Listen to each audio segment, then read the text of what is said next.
Hey sis. Hey sis. Uh it's another PYROHORK podcast with Ash and Zach and today I wanna there's a few topics I want to talk about, but they're kinda interconnected. They're so I wanna talk about some, I guess in general, we kinda did talk about it briefly in the last pod. Like we talked about, uh, we were talking about like Disney adults, and actually, it wasn't the last pod. It was the last pod that was uploaded at this time of recording. The following pod has not been uploaded yet. Our favorite '90s movies, which will be, because I always forget, because I always record. I I always record and upload a pod at the same time, and so yeah, I always get confused. So yeah, we talked about Disney adults, and we kind of talked about Disney a bit, and I guess the fan base sort of, but I want to talk about, it does kind of involve Disney adults, but I kind of wanted to talk about um, I guess you could say like nerd culture in general. Like, uh, there's been some things going on with like Marvel right now, but like Marvel, like the three things that are kind of interconnected in nerd culture I want to talk about are Marvel, Kevin Smith, and Screen Junkies, the Forgotten Channel Screen Junkies, which are all interconnected. They're all part of that kind of culture, or not even just Screen Junkies, but like channels like that as well. Um, a lot that have fallen recently, and so yeah. Um, to start out with, I guess a little more relevant news. Did you see, it's like a meme and stuff now. The Did you see all like the clips, like the CGI from that new Thor movie or whatever? From the new what? Thor movie. Thor? Yeah. Uh, I saw a trailer for that Love and Thunder thing. Is that what you're talking about? No, but like the clips, the CGI clips, like the floating head. I have not. Oh, It up right now. Is this like you should find like one of those like 5 second YouTube clips where it shows it. Uh, this? This is the new hip meme. I'm not like yes, and I into. guess there's people have been showing the floating head clip, but there's like a bunch of other clips. And yeah, the CGI is really bad. But the funny thing is, there's two discourses going on right now. There's Marvel CGI is bad now, and there's people saying I now have Marvel fatigue. Well, I have some news for you. This ain't news. This ain't news at all. I think it's funny because yeah, the CGI is laughably bad and it is much worse than stuff from, let's say, 5+ years ago. But I do think it's fun. I don't know why like now people are catching on, like the CGI in these movies are really bad, and there's actually an explanation for it. I don't know if you read anything, but like there's No, the animators and stuff are like overworked and like uh underpaid or whatever. Like there's a huge controversy thing going on right now, and more specifically to do with the new Thor movie. And um, but here's the thing: it's like a few people have been bringing up, like, how can you expect CGI in these movies to be good when these animators work on like fucking 20 projects a year? It's just I just looked at it. I thought that itself was like an internet meme, but it turns out they, they're just like making a meme like in the movie, aren't they? Like basically, I don't think that like was its intention, but it, holy shit. what? Oh, that spike. It was worse on your end. It wasn't that bad on mine. No, it was loud, and my chair just fucking. I don't know what happened, but anyways, um, yeah, it.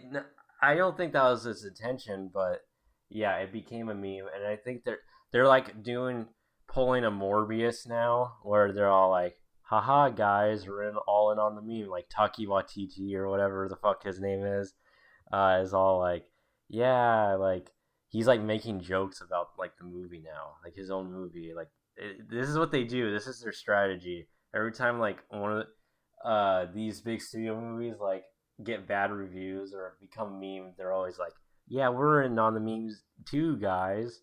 And Is it?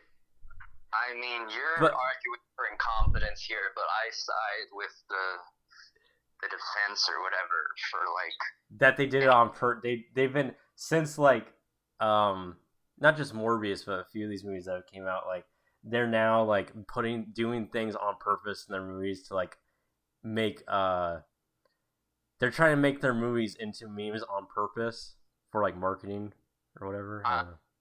Basically, because like what I just saw, like granted, like it was like filmed in the theater, I guess, but what I just saw was like something from a meme that I would have seen like 5 years ago or something, which is like probably like the time these people are operating in, and like I'm saying like a lot, but Yeah, I can see what you're saying. and this Taika Waititi gentleman, I like Jojo Rabbit, by the way. So like I shut Jojo Rabbit off. What? I shut Jojo Rabbit off. Oh yeah. Yeah. To I didn't really. You know why I shut it off? It's a really like oddly specific reason. I shut it off because I was watching it. And I was like, wait a minute, this is just a Wes Anderson clone movie, and I just shut it off. I just felt like I was wasting my time. I didn't get Wes Anderson. I just thought like peppy, amusing, fucking like dry humor. Yeah, I don't know. It didn't do anything for me. I'm not the hugest Taki Watiti fan. I've never seen his like first two movies or whatever, which are completely different. They're humor. Well, yeah, they're humorous, but they're a little more like regular movies or whatever. Like he did that movie Boy or whatever, which I've never seen, so I can't give my opinion on it. But I've seen him in which he did direct. Was it What We Do in the Shadows? Which I didn't really care for, and it's weird too because I do like the Fly of the Conchords TV show, but I didn't really care for that movie that much because they're in it, and well, them and Taki Watiti or whatever, but because all the New Zealand comedians know each other because how many fucking people are in New Zealand, so of course they all know each other. But yeah, I don't know. It was okay. I mean, there's some moments, but I wasn't a hugest fan. Like that's one of those movies that people always say is like in recent years like one of the funniest movies or whatever. But I thought it was like okay, I guess. I don't know. I saw that one where it's like a little boy and an old man off in the woods or whatever. I found that amusing and cute. I don't know, but like I have a very normie like sense of humor. That's pretty clear if you like listen to the podcast or if you like know at all. But like I have a very like basic bitch sense of humor. You like Judd Apatow movies or Seth Rogen movies?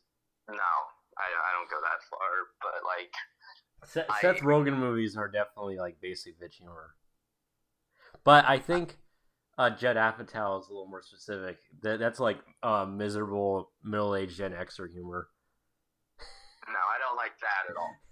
That I will say, I'll give myself that much. But like, I don't know. I think that like fucking little boy whose best friend is like imaginary Adolf Hitler is like kind of amusing, or like fucking all the like pedo jokes and shit in that woodland picture he made. Yeah.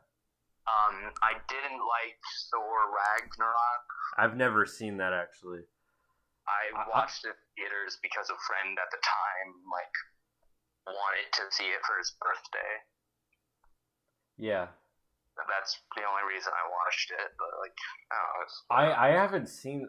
It's kind of funny because we're talking about this. I kind of actually have an urge to like either rewatch a lot of those Marvel movies or just watch the ones I've never seen before. I do kind of have like an urge, but um I yeah, I honestly haven't seen very many of them.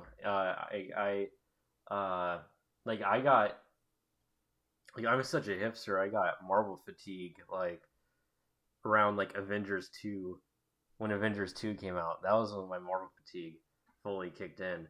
And I was like I'm done or whatever cuz I think what caused my Marvel fatigue was Aven- Avengers 1 came out. I thought oh, it was a good movie and but I'm in my brain I kind of was like okay, like I don't really want to see any more Avengers movies or whatever. But then they made Iron Man 3, which I saw in the theaters and I thought it was horrible.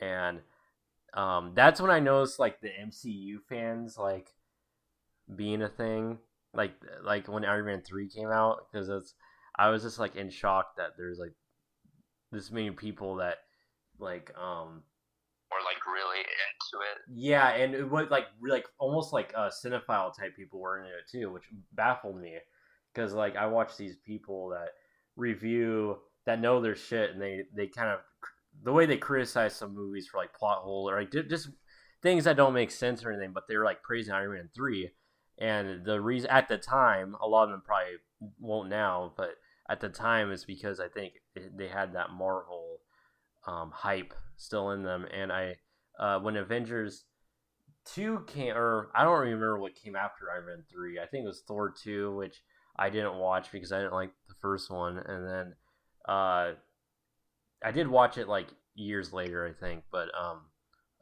then Avengers 2 came out, which I didn't see in the theater, but I saw it on, I don't know, I think my dad streamed it or was renting it, and I just watched it with him, and I thought it was like really boring and kind of bad, and I was just like, yeah, I'm done with these movies. Like I've been kind of a negative like viewpoint on these movies. I don't really care anymore, and um, so yeah, that's where my moral fatigue kicked in. So probably around 2015 or something. But yeah, yeah, and I kind of avoided a lot of them. I did watch some of them here and there, kind of the ones I was mildly interested in. Like to this day, I've seen Infinity Wars, but I've never seen Endgame because I didn't like Infinity Wars so much that I don't want to watch Endgame. And I already know how Endgame ends, anyways. Like I know the entire plot, so because even people that have never seen that movie know the entire plot pretty much. So yeah, so I don't know. I just never bothered with it. I thought Infinity Wars was like bad like because I watched it. I actually borrowed it from uh my my dad. My dad owns it on Blu-ray. He owns a lot of the he doesn't really like a lot of the newer ones that came out, but he likes a lot of the older ones that came out, and he owns it. And I borrowed it from him, and I was like, because it was the same year Endgame came out. I was kind of preparing myself. I was interested in it, and I sat through the entire movie in one sitting, but I had a really hard time sitting through it. And what cracked me up was I remember I was getting up to take a piss, so I like paused the movie, and I paused on the scene at the end when they're like all the people from Wakanda and stuff are like fighting all these I don't know what like thousands of CGI characters, and I paused it, and then it says the chapter selection name when you pause it, and it said Wakanda Forever. I started bursting laughing. I don't know why it made me laugh because I don't know, but the the worst one I've seen MCU movie I've seen is probably has definitely has to be Black Panther. No, maybe Black Panther. I was gonna say maybe I did watch the Eternals, not by choice. I just showed up at my dad's house and he like put it on and he shut it off or whatever. That might be worse than Black Panther, but Black Panther I think is actually pretty bad movie. Um, I'm trying to remember Black Panther. I only saw it the one time in theaters, but And that's the one that got nominated Movie of the Year. Yeah, it did. Yeah, which is like, what do you expect? But yeah. I just remember like I think hearing a Kendrick song. Cause like I think at the time I was like listening to Kendrick Lamar's music.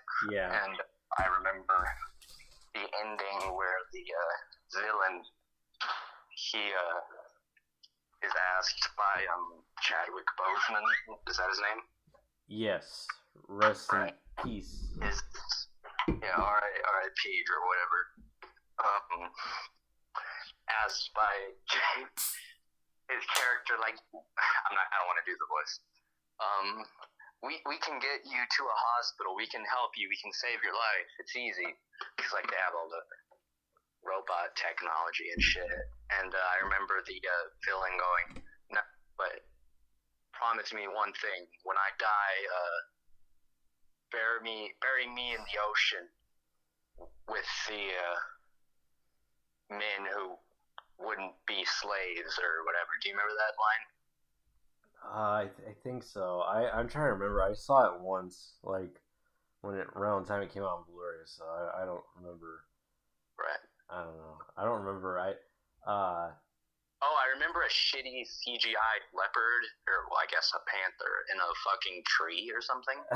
I remember the scene where he's like flipping over cars, or like, and he's all like doing backflips like over cars and shit, and I think, and I remember like when he was jumping, it has the I don't know if you heard of that term. It's called the rubber band man effect or whatever. Vaguely, yeah. Yeah, and that was a case of the rubber band man effect when the CGI. Well, it's supposed to be a CGI guy like a superhero, and they're like flipping around, but it looks like he's like made of rubber, and it's like really like weird looking. I noticed that in the new Batman movie, it was pretty good. Like they didn't like they didn't go like overkill on the CGI or anything, but there was one scene where when he escapes from when he slaps Commissioner Gordon or whatever, he escapes and like he's like jumping when he like accidentally falls or whatever and bounces in the streets or whatever. That was definitely a case of the rubber band man effect. There was a moment in that movie where he does that, or that happens. But I missed that. I actually really enjoyed the Batman. I thought it was a good movie. I liked it. Yeah, I saw it twice. Once I was visiting my stepmother, and the second time I saw it with like sort of an old childhood like friends, and the second viewing I remember because like after that I got like high for like I smoked pot for the first time or whatever, and I remember almost having like a near panic attack because I like texted a girl a dumb thing afterwards, and like I remember like hiding under my covers. It was a good time though. This is gonna be. No, maybe I should save it. Maybe I should say it now. I recently got like a panic attack. Not like full on panic attack, but something like that recently. But it's over at something really fucking embarrassing, but it involves somebody that we know. Well, somebody we don't personally know, but I will just tell it. I remember there. I was drinking one night. This is probably like a month ago or something. I was drinking and it was probably at like something stupid like 2 a.m. or something. I was still up and I was like on Instagram, and so I was like shit posting or messaging people, and oh my god, I don't remember. Dasha's like alt account message. She was like, she posted something on her story, and I was like messaging her, like asking her about something. But I wrote like a fucking like novel of a message, asking what like questioning something. Like I could have just been nonchalant. She's probably never gonna message it, but it wasn't a big deal if it was just like a short, quick message. Like what is? Oh, what is that? Is that blah blah blah? No, I don't remember what it was, but I wrote like a long message. I know the vibe. And then I fucking like, I was still up and I was kind of sobering up. It was like 5 a.m. and I looked at the. I forgot I sent it like a few hours ago. I was like, oh no, no, and I like she didn't see it or anything, but I got like a panic. I almost got like a panic attack, and I got embarrassed or whatever, and I deleted it, the message. Okay, I've done that before. Yeah, and I deleted, and I had to go on a walk. I was like so like scared. I almost like my heart jumped because because it was like it wasn't like the message. What I don't think was embarrassing or anything, but it was just like it sounded like I wrote like a long ass message that was like I don't know, like unnecessarily long. I was like, oh my god, I look like such a spur. You're like, what am I doing? Like, and I thought she like saw it after. I don't know why, but then I checked. I was like, oh, thank God. Like, my fucking like my heart was going, but then when I saw it, didn't see it, and I deleted it. I was so relieved. Oh, fuck you, flashbacks. It was something to do with Enneagram 4, because she did Enneagram 4, and I was asking. Of course. I was asking what I was asking what the therapy, because she said in the podcast she went to the therapy thing that involves it. I was asking what that was, but when I asked what that was, I wrote like a backstory on me being an Enneagram 4.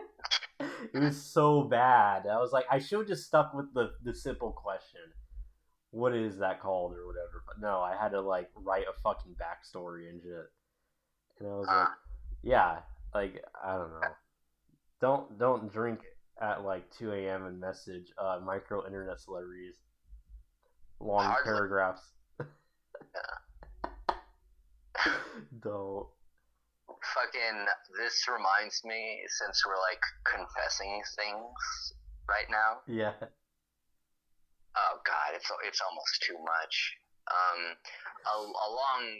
I think it feels like a long while ago. Yeah, I was younger. I would have had to have been like a fair amount younger.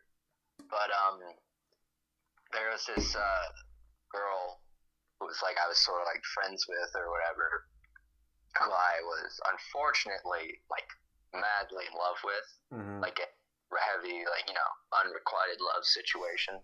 Yeah. And I remember. Oh man, yeah, it was a long ass time ago. It feels like more recent in my mind because it's still so like embarrassing. But yeah, one night I'm dead sober, which gives me very little excuse. I fucking text her like I tried texting her like a brief like Instagram message like confessing my like feelings, right? And I like instantly delete it, and I start up a new one instantly. I have a story similar to that. That's even more embarrassing. It has no delete. I didn't delete anything, and I made like a weird. Finish your story. I just do that like oh god so many times, so many fucking times, and like and like next thing I know, as like I'm backspace, I get a message from her saying, I can read all that, right? And I just about shit my fucking pants and died and just like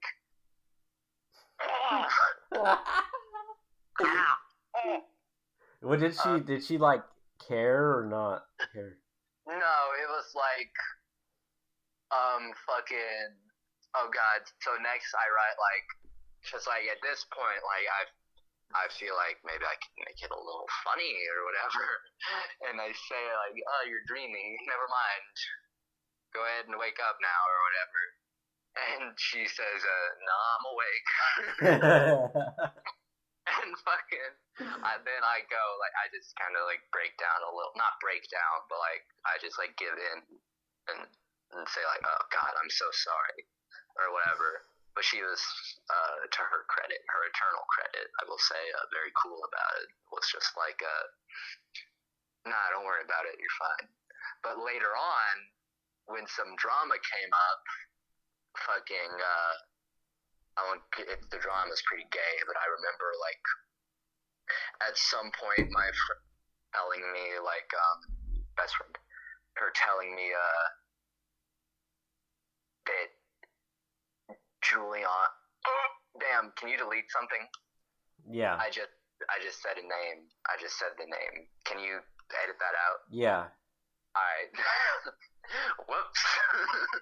That a certain somebody had mentioned to a certain other group of somebodies that somebody had a crush on somebody, you know? Mm-hmm. Which was, at the time, I will say, very hurtful to hear.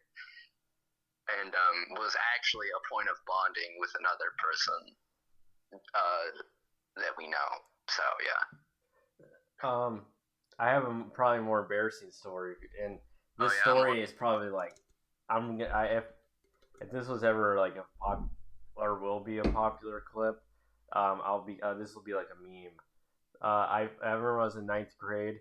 There was a girl I was talking to I went to school with her, and I used to talk to her on like Facebook Messenger or whatever, and she was she's very nice, kind of cool. Like, she was like, it's funny. I was talking to her because, or she was even talking to me because, like, she was like kind of, she pretty much was like a normie, and I thought she was very cute, pretty, and she's like very conventionally attractive, but like, I thought like you in I don't know if unique is the right word, kind of, but like she had like I thought she was more attractive than like a lot of the girls that are considered pretty or whatever. Like, even though she, like, a lot of people would like disagree or something. I don't know. You know what I mean? But I talked to her, and I think I kind of talked to her too because she's like would actually talk to me and stuff, and we got along and stuff, and um and I fucking stupid. I should have just asked her out. It'd been way better. I know. Instead, I confessed that I liked her, just even worse. And I don't remember what I said. I just said that I pretty much was saying that I'm not gonna like I tell her that I really liked her and stuff, and that I'm not gonna stop pretending. And then but I said it in like I don't think I said I was in love with her or anything, but I was like very like in my head I thought this was like a movie moment, like weird simp, like I exactly just really like you. I think you're just so great, like kind of that way. And she said, she's like, I think she's like saying like, oh really or something. I don't remember what she said, but she's all like, I think she was like, okay. You know what I said back? She did not message me. It was like awkward. And I decided like, oh, I just sound like really like creepy and weird. I needed like excuse. I didn't find an excuse why I sounded like that. And I said, and I told her, I actually explained. I was like, sorry, I just get awkward sometime. I said that. I said something like, yeah, I can come off like too awkward or too like straightforward like that sometimes. And I said, yeah, I probably have like Asperger's or something. I said to make her feel bad for me, guilt her. That was the intention, not to just be the clown. No, to guilt her, to make me feel bad. Like, oh, this guy's like not there. Like, I thought that would have been a better option. So she would have been like, oh, I understand, and then she wouldn't talk to me ever again. I thought that was the best option. Isn't that like the worst fucking option? That is basically the worst thing. I thought, because in my head, I was trying to find something. I was like, what? Let me see. I was like, I don't know. That's probably my go-to. That's a good one to use. That it was almost manipulation. Like, I was trying to find something. I was like, yeah, that sounds. That's probably a good thing to say. I couldn't say. I didn't want to say like depression or social, because I should have just said social anxiety. That'd probably been a lot better. Like, I was trying to think of something. Like, what could I say? I was like, that's a good one. Like, I was kind of lying. I actually, when I messaged her too, I did actually have confidence, obviously, to message her that. But she thought I was kind of like, there's something wrong with that. Like, the message didn't impress her, there's something wrong with me. And I was kind of evaluating her, like, yeah, no, yeah, I have this wrong with me. I thought at the time that was like, I was like, I have to make up something, like, to make her, like, not think I'm a total creep. And then she's like, oh, okay, I understand, kind of thing. That was my logic at the time. And she did say, too, she was actually kind of cool about it. She's like, no, it's fine. I understand, and stuff. Of course, she's a girl, yeah. And then I never talked to her again after that. How could I? Went to school with you, or what was the deal? Okay, that's bad too. I bet that she gossiped about it. I bet she like told all of them about it. Of course, you have to take that for granted, dude. With anything you do ever, you have to. I was like, I don't know. It is funny. It's a really funny story because I was like, it's a total simp move, like being vulnerable but being manipulative at the same time. That's so true. That's every simp does. That's what I was doing. I was intention. I had confidence, but I was trying to look like I was like wounded. You know what I was trying to do was I was trying to make in my head at the time. I was like trying to make it like, even when I was talking to her and stuff, like I was trying to give her the impression like I'm not like the other guys kind of thing. Oh yeah. I'm more interesting and stuff. Like I would always tell her about like stuff I would like create and stuff. Like I was trying to pull the like artist. Yeah, like what like kind of like what Gallo. Yeah, right. He said. The little artist. Yeah. Okay. That's what I was trying to do, and I was trying to sound wounded as possible. And that's why I told her all those things. Like it's funny because I made up a lot of shit. It was obviously manipulate. Like I was like manipulating her. It was just funny, but yeah, I don't know. But in my head, I thought, oh yeah, this is like the most logical thing to do, and because I thought it was working at the time because she was actually like talking to me, into me and stuff, and I was like, oh yeah, this is working, and yeah, I should have just asked her out. It would have been way better than confessing. You should have. That's confident, you know. I mean, dude, confessing is probably way more confident than. What? I think confessing is way more confident than asking out somebody. Really? Yeah, because that's like hard. That's like you're really opening like because like asking out is like vague. Because it's like, well, they might like a girl might think like, yeah, I'll go out with this guy, but they're not gonna know like what type, if he'll even go anymore, where, what kind of relationship, or what he actually likes in her. You know what I mean? Like, oh, he couldn't just like me for sex. Like, it's kind of unknown when you like, you know, first ask out somebody that you might not know totally well, but to actually like confess everything, like that, even if it's not even romantic, even like I just want to fuck you, like that's actual like that's almost more confident. That's like, because you're really like opening, like you're not like fucking around. You're like, no, like this is what I actually honestly feel. Like, Well, this fuck the gets to dating shit. No, this is what I feel. Like, take it or leave it. Like, I think that's almost more confident. this fucking goes to like what is real confidence, Yeah. and like, you know, is confidence just like fucking letting your mouth run for a little while you fucking like before you can like shit yourself at the mere thought of it, or is like, you know, because like I've fucking like been able to like throw myself into a situation, but like as soon as I'm in it, like I'm struggling, I'm drowning, you know. Mm-hmm.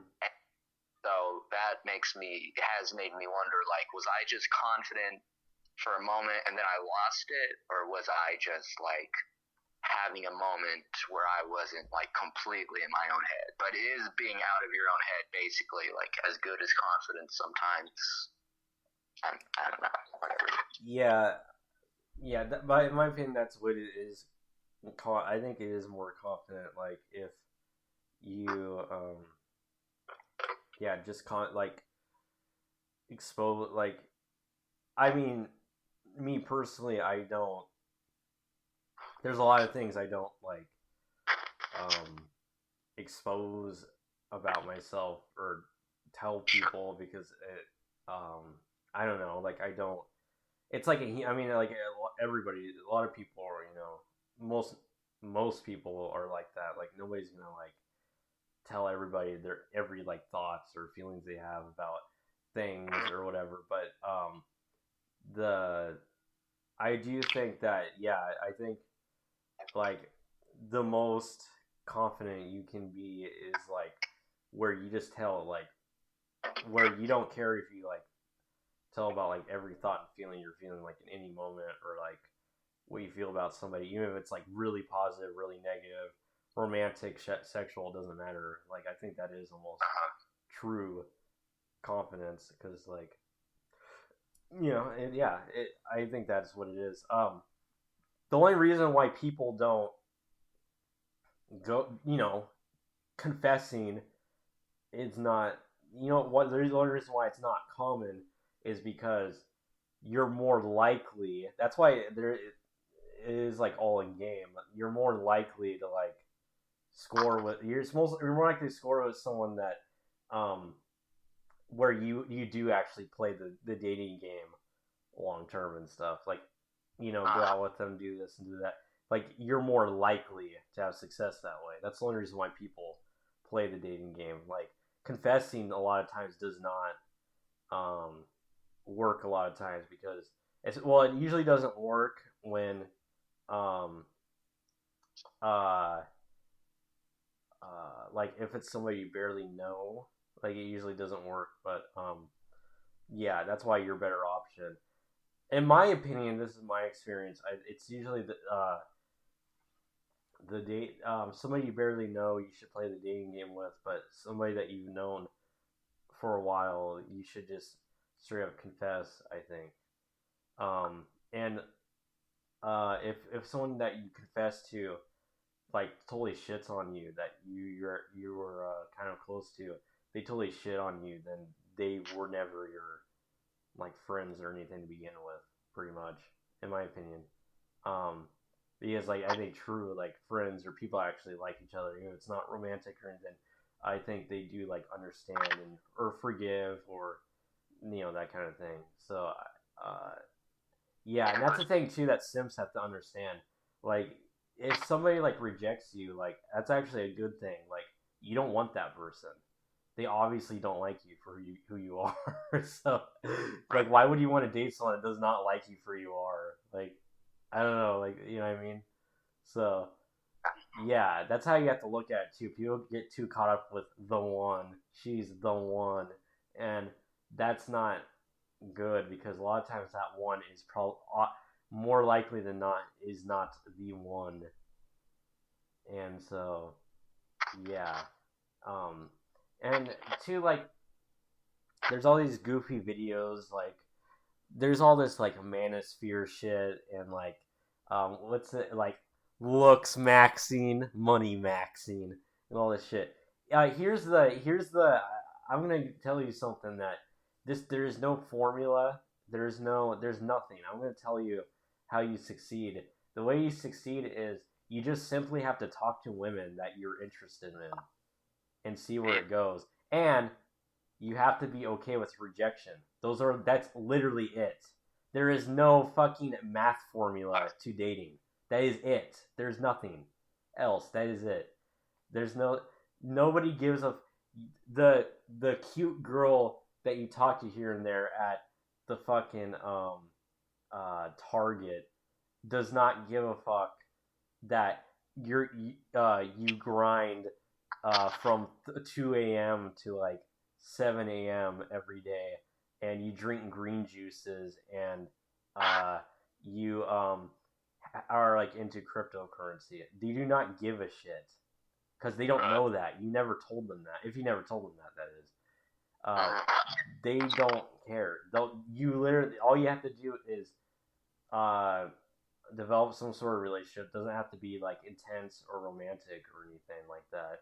But I mean, and also you have to know what you want from the person, because this is something that confuses a lot of people. This is where people confuse love with lust or vice versa, and you have to like know what you like. Do I actually like this person? Like, would I be in a romantic relationship with them? Or I don't have any romantic desire for them. I just kind of want to fuck them. So you have to understand that what you actually want from the person. And to me, if you want a relationship, you actually have to develop the relationship with the person. And if you just want to fuck them, I think you should just get it over with and ask them out. And it doesn't have to be like, hey, come to my place or anything. It could just be like, hey, like a casual date for like, I don't know, coffee or some shit. And then you can just keep flirting, and that's about it, and then see where it goes. Like that's it. That's pretty much it. There's no formula or anything. And there's a lot of people that get really caught up in like, am I wearing the right thing? Do I need to do this? No, you just have to go for shit, and if it doesn't work out, it doesn't work out. Yep.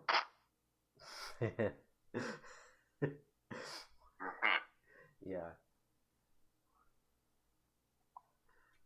Did you see that? There's a video where a guy, it's like a 20-minute video. This guy made a flow chart. He's like telling you like the flow chart starts with what kind of guy you are, and then it says like what you should do, like steps for dating. I have not seen this. It's funny. I think the video is somewhat ironic, but at the same time, that what I'm saying is there is no formula. There is none. Yeah, certain things like looks or humor, or not humor is more personality related, but yeah, there's certain things like money, whatever, that do kind of can get you a long way. But honestly, it's literally just interaction with women that you're interested in, and being okay with the idea of rejection. That's it. That's like all you need. There's nothing else. Watching the documentary, I've been wanting to see it for the longest time, like since it came out. TFW No GF. Yeah. Have you seen this? I've never seen it. Well, it's not unrelated to some of the shit we like have talked about recently, or like even in this episode. Yeah. But you know the vibe, right? Yeah, I know what it's about. I doubt anyone who listens to this like wouldn't know what TFW No GF was or is. But it's basically about these guys, you know, like mid-20s to like early 30s or whatever, or younger sometimes. Younger a lot of time. What the fuck am I talking about? But just these guys that like grew up with the internet, and who are like 4chan posters and like edgelord types. I still say edgelord, like edgy on Twitter and shit. And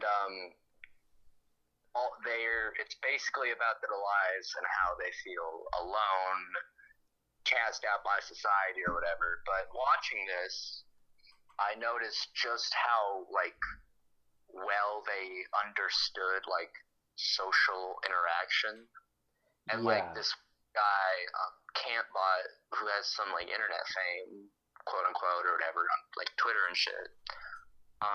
He's in the movie, and he said something that you wouldn't think like some like buddy who would be in this particular documentary would necessarily know and understand, and that is the importance of having like interests outside of like fucking I saw the new Marvel or whatever. Did you? What did you think? Like, thoughts, interests in various different things, and how attractive that can be. Somebody who's like got a life, basically. Yeah. That I think is overlooked by like Yeah. any Definitely. one of those guys you were just talking about. Yeah. Well, what is here's the thing too, that, and this is kind of where the idea where people say you have to work on yourself comes from. That the thing is, you attract people. Like, let's say you're a free spirited person, you're gonna attract free spirited people. If you're a miserable person, you're gonna attract miserable people. If you're um I don't know, more, and yeah, let's say you are more like nerdy or whatever, you're gonna attract nerdy people. Like, you always uh attract, like, there's not um what am I trying to say? Like, yeah, you always naturally absorb, like, attract people that's based on your reflection at that moment. Like, um this is why I've known it is very common that I've known like incels or even femcels that have gone into relationships, and the other partner is always like an incel or a femcel or whatever, like, always. And the thing is, there's no um yeah, there's just no excuse that, like, there's no, it's stupid when people say that I can't, like, like, I'll never have a girlfriend. There's nobody out there, and I think it's dumb, because there is people out there. And um I think, like, a lot of these incels are like forgetting, like, that there are some like weird like cute, like, nerdy girls out there that probably, if they kind Yeah, of stop being an incel, they don't have to be like a fucking normie, like, alpha male stereotype or anything, but, like, if they just kind of were a little bit, like, I don't know, I guess confidence right word, but, like, yeah, just a little more open or something, I think that they could easily, like, get those girls, like, easily. And so I just don't think, like, I don't know, like, there is truly someone out there for everybody. I mean, hey, there's fucking, like, women that write to, like, serial killers and stuff, love letters. I mean, there's literally someone out there for everybody. Like, it's not an excuse at all. yeah, Like, absolutely. I mean, if fucking I don't know, like, uh Richard Ramirez or whatever, like, could get, like, girls and he's in prison or whatever, like, you can get girls too. Like, it's not an Yeah, excuse. Like, you can get any, like, the thing too. There's fucking, like, how many people on Earth? Like, it is ridiculous. There's a ridiculous amount of people. Like, there's no way that there's nobody. Uh and two, that's what it comes down to, is like, who do you want? What kind of relationship do you have to understand that first. This is where people get confused. A lot of times, these dudes, they just want to have sex. They think they want romance, but they actually just want to have sex. They you get, think so? like, confused. You have to understand what you want first. You understand what you want. You have to understand what you want, and second step is what kind of person you want that fits your want or desire. You have to kind of understand that, and there's really no excuse nowadays, especially for, like, sex, because even there's people out there that are like, I remember there's some people out there like furries I've heard some furries like I have no chance to meet somebody. That is such bull. Like, if you have such an oddly specific like thing like that, like being a furry, like that's no excuse. Like there's so many furries out there. You can just go on online communities and there's like I think there's like furry dating and shit. Like you can easily, like, especially nowadays, you can easily find your niche, like your thing. Like there's no like there's no yeah, there's really no excuses anymore. But uh yeah, if you want to find like a certain type of person, but yeah, you just have to like do shit and try shit. Yeah, like Yeah. ask out girls. They say no, then it's fine. It's not a big deal. And because the reason they say no is because like if somebody rejects you, then they're not the one for you. Like why would you want to date somebody that like doesn't like you back? Like that's why there's people that are in like miserable marriages and stuff, and like where their marriage is just them like cheating on each other, and like they never interact, but they're still married and stuff. Like there's so many relationship marriages like that. It's like, is that what you want? Is that the relationship you want? Like so yeah, yeah, I don't know, I sound like a dead horse, but yeah, you just have to know what you want. And then the second step is find out what person you want, and um yeah, and then you just put yourself out there where that person can come to you, and then you or if you just simply don't have an oddly specific person, just uh, ask out, just not even ask out, but just interact with girls you're interested in, and if you do ask them out, get the confidence, and they say no, then that's fine. Yeah. Yeah. And this is funny too, talking about this. This is like shit I never understood when I was like 14 or anything. Like I never understood this concept or anything. But now that I'm older, I guess that I had experience that I finally know. It's just it's interesting how long way I've came. Like when I was younger, I had no idea. Did your old man, so to speak, never sit you down and like tell you how no. to like? No. My parents never told me about shit. Mm-hmm. Which is funny. That's common, I find, among like varying ages from like what's the one after Gen X? Isn't it different? Not Gen Y, but something else. Okay, so so millennials after Gen X, but there's a age gap that's so there's a cusper gap that's like has its own name. I don't remember what it is. That's between Gen X and millennials, but like I'm actually I'm Gen Z, but I'm also in a cusper gap that's considered like that has different names, but they say like zillennial. That's the one I've heard, and so yeah, like there's Gen X people but they're technically Gen X or whatever, but they're like their gap has its own name because they're a cusp or whatever. But my parents are actual like Gen Xers, but they're not like straight up Gen Xers, whatever. But yeah, I think the gap, like that one gap, is like people born like the late '70s and like or like mid '70s or early '80s or whatever. Yeah, whatever. Like from 30 to call it 18, I guess, or whatever. Like no one's had like any of those skills imparted on them by like a parent or parental figure.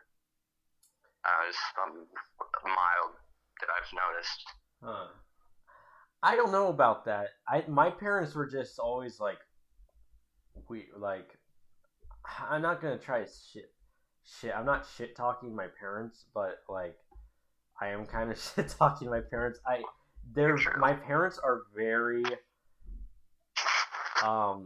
insecure people, and don't like open. Well, my mom is weird. She opens up about only selected parts of her life, but my dad does not open up about anything. and they're very like, yeah, they just don't really like. There's a lot of things they just don't open up about at all, and Yeah. so yeah, and of course they wouldn't like talk about it, have the talk or anything. Like, of course they wouldn't. Like, they kind of are like, I don't know. I get the vibe like they're like scared to be parents or something. That's the vibe I get. I don't. So yeah, but I think that's I don't know. I don't know the explanation. I've never really heard that before. Um but I do think that uh I don't know, but my parents are weirdly open about a lot of different things. Like um my dad has always been like very like critical of things, like in a way where it's like almost like a cultural critic kind of way and stuff. And um I don't know, it's a very I think that's a very like Gen X thing though. That's like they're they don't a lot of Gen Xers I don't think like open a lot of them I notice I don't think they open up a lot about things. And Uh-huh. they I don't know, they're very like would you like kind of consider them almost like a conservative gap, generation gap? Because they kind of Uh, are. I mean, as they've grown up, sure, like in the same way that like baby boomers or whatever But they became. have more of like Gen Xers are like more for like I noticed they really like working class life. They almost pride themselves in that kind of world. Well, Like baby boomers don't really. They actually think they're above that a lot of times. That's why a lot of them worked like became like yuppies and like uh like think of like American Psycho. That's like the baby boomer stereotype in their 20s and stuff. And sure. but Gen Xers always like blue collar workers or like and they're like that their whole life usually, and they're kind of okay with it. Like a lot of people I know in Gen X Gap almost like it. Like they're um and so they kind of have that mentality, and Gen Xers usually pride themselves. They think being more down to earth. They're usually like Gen Xers always too. It's kind of funny. They're always like kind of like hip in a way. Like they always like know like cool music or movies and stuff, and or they might even Dang. have like tattoos. Well, I But mean, sure, but like they they, were. That was just the thing. I mean, at least in America, because like that's yeah, all the generational shit I know about. It's all just like American. But yeah, I mean, they had like I'm trying, fuck, or maybe like early internet, at least towards the end. But like I don't know, zines were like still a thing. Like I'm yeah, not. that was their thing. Like, um, uh, but yeah, I think Janitors have more down to earth quality. They don't like open up about a lot of things a lot. I actually think that Gen Z. I always said this that Gen Z is just Gen X with internet access.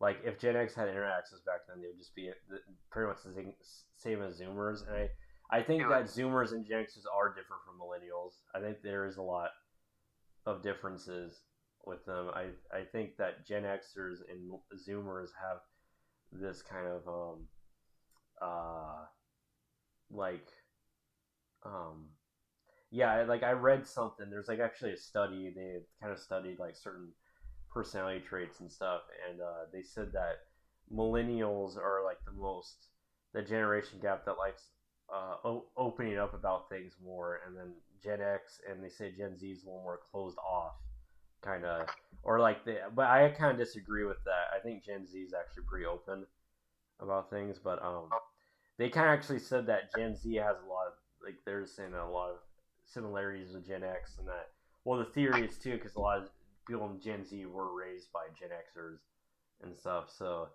they kind of all those traits kind of carried over, and they say that Gen Z is uh, Gen Z is actually the most supposedly like in the last like 70 years or something or 80 years like the most like conservative generation gap, which is interesting. Um, No, I don't know. I think so. yeah, but the No. but here's the thing that's kind of contradictory. They say they're the most conservative generation gap, but they say that Gen Z is the generation that least cares about work. Like they're the one that least give a shit about having this like Yeah, trad they don't lifestyle kind of. They're like the like it. least, which is kind of I think a bit contradictory. But I think the whole conservative thing just came from a lot of those conservative Gen Z people just took those surveys. I think that's just where it comes from. So Uh, yeah. yeah, uh I there's some aspects I do think that 90s Zoomers are more conservative than 2000 Zoomers, though. I think that a lot, actually, which is interesting. That's something I've noticed.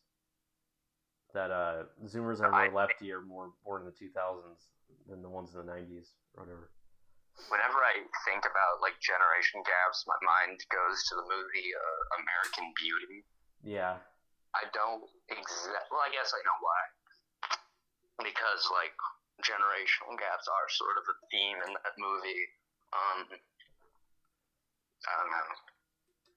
I don't know why I brought that up. Well, Like, I was bringing up too about Gen X. What's interesting about Gen X is that you can talk to them about like hip stuff because like my dad always like said like his parents and like adults around like when he was a kid and stuff like you could talk to them about random shit like they didn't know what the fuck you were talking about like half the time and but like Gen Xers too a lot of them go on the internet now and so they're almost like my dad knows all like the current memes and shit like which is interesting which is like unheard of that's like the first like older generation to actually like embrace internet culture kind of or like be aware of it, have some kind how of awareness. how old are your parents roughly? My dad's 52. Okay, He's so gonna be 53, and then my mom just turned um how old is she? 48. mhm. 50. My mother is 52. Um, and she was just telling me a little like, yesterday um, about a meme she saw on Facebook where it was a single panel, like not really a meme, I guess it was like a fake like comic strip or whatever, that Mm-hmm. it all looked the same, and it was dating tips for the year 2022, and it was someone fucking a character in the box going, "Oh, what sex were you born as?"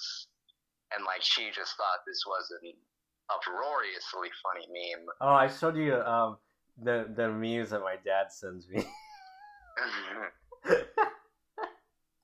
Yeah. Yeah, I think there's something cute about it though. No, yeah, sure. It's kind of cute. It's like, oh, Yeah, they're trying.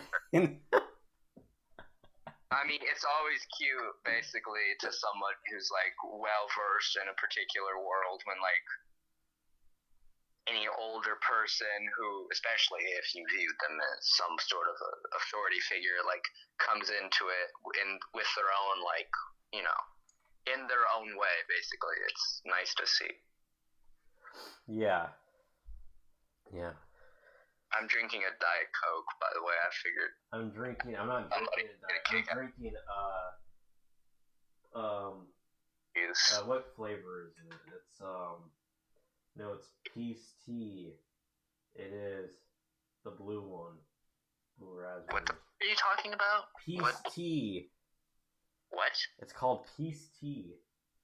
Peace tea. Like peace out, but tea. What? I don't know. It's good. I don't know.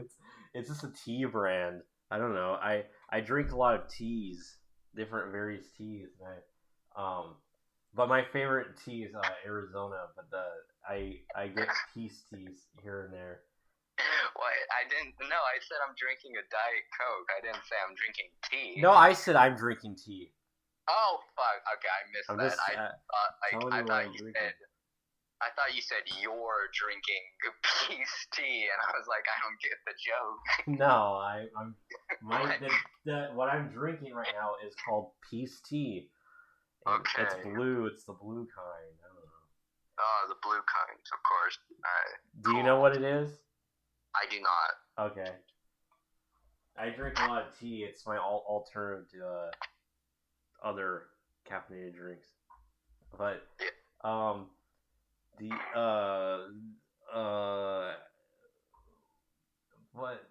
but you know what's funny is that Gen Xers are like responsible for like the heroin chic aesthetics or shit like that. Yeah, I get it. Because you know why? Because the baby boomers fucked them over and like took all their jobs, and that's why Gen Xers got used to working like shitty jobs and stuff, and a lot of them were like broke or like just working these shitty like overlong jobs, and they're like starving to death in like the late 80s, early 90s, and so they just fucking. That's where that aesthetic comes from. Fuck. Oh. Yeah, Kate Moss just like was as skinny as they were, you know. You're okay. And I made a joke to my dad. I told my dad, and I said something like, "Yeah, you were all you had for dinner was like a can of Pringles," and my dad's like, he's like, "No," he's like, "I'd be lucky if I had a can of Pringles or whatever." Yeah. That's where like it comes from, that whole on that. Yeah. I'm trying to be a waif. That's the right thing. I fucking in my head I should be looking like a skinny like supermodel. I really don't like malnourished looking or like the skeletal looking women. I do not like that look at all. I don't know. Like body type isn't like of big importance to me. I have things like that are more attractive than others, I guess. But like just plain simple like skinny, fat, whatever. Yeah. It's got less to do with it, you know. But yeah, I thought to myself earlier something funny is I thought I look like if Ariel Pink and Michael Hollebeck had like a very stocky son. Yeah. That's what I thought I looked like, and I think it's pretty funny and apt. I don't know, whatever. Yeah. I used to be really like skinny for like the longest time. Yeah. And yeah, almost like I was like a twink almost, but now I'm like I'm like I have this like gross. I actually don't like how I'm built, even though it's like more masculine.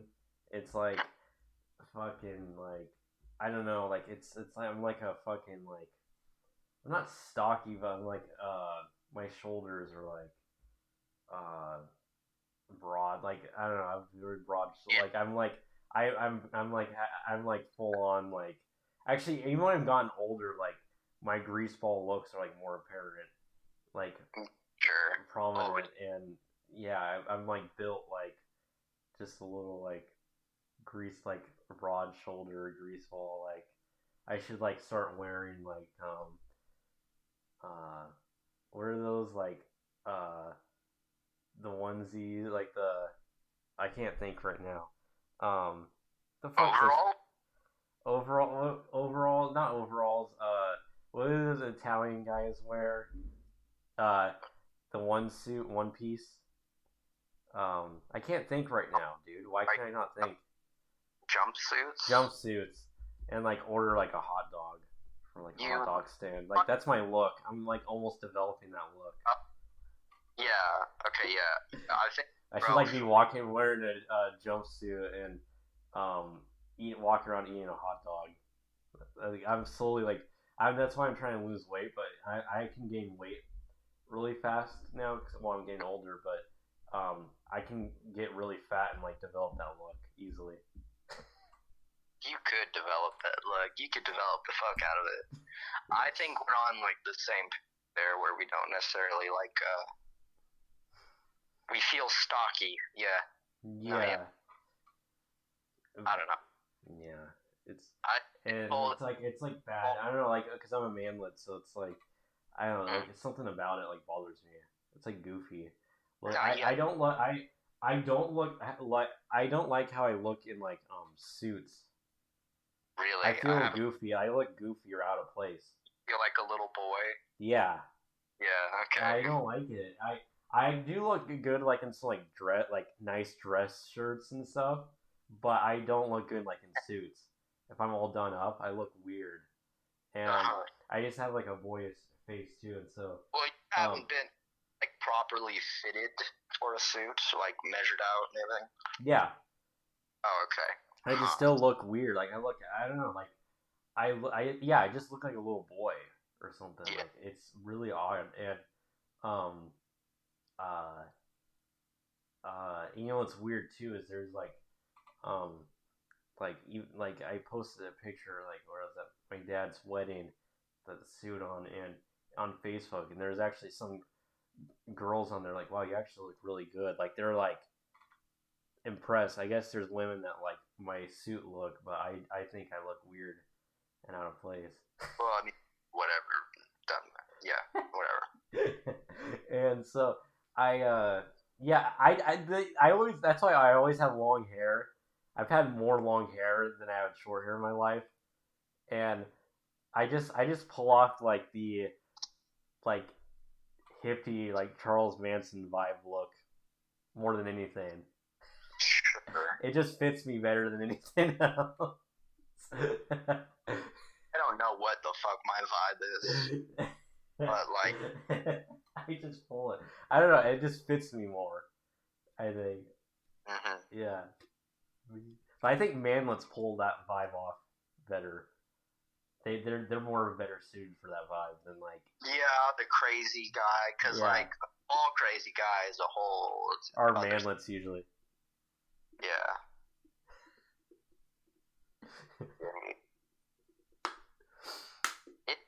I'd probably be the same, but like I'm tall, and so I really have to try and like look, if not presentable, then not like insane.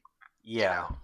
Which like according to some friends, I look like a fucking weirdo whenever I like stare off into space or whatever, or like think of something funny to myself, and like I'm not able to share it or whatever.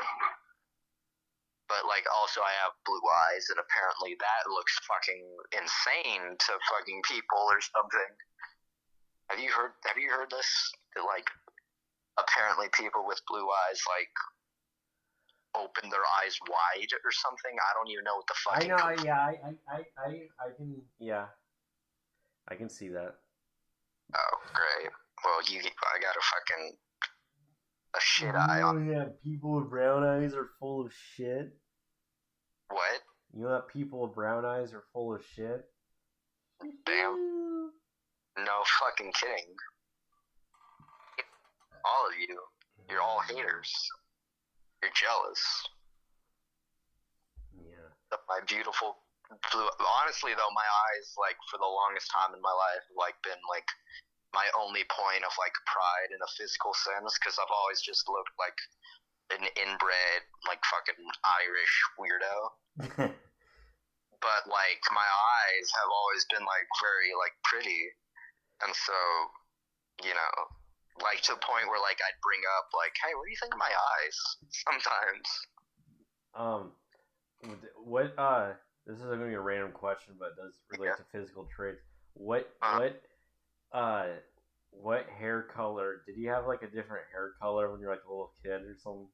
Yeah, I had much fairer hair. It was always like dirty blonde, but like yeah, when I was little, it When I was was like a little kid, I was like you know, it's where I was like a redhead. really Hmm. interesting. I think I well want my that in. grandma was a redhead, so Okay, that's probably where I got it. I mean, which eventually side? darkened, but that yeah, which is weird.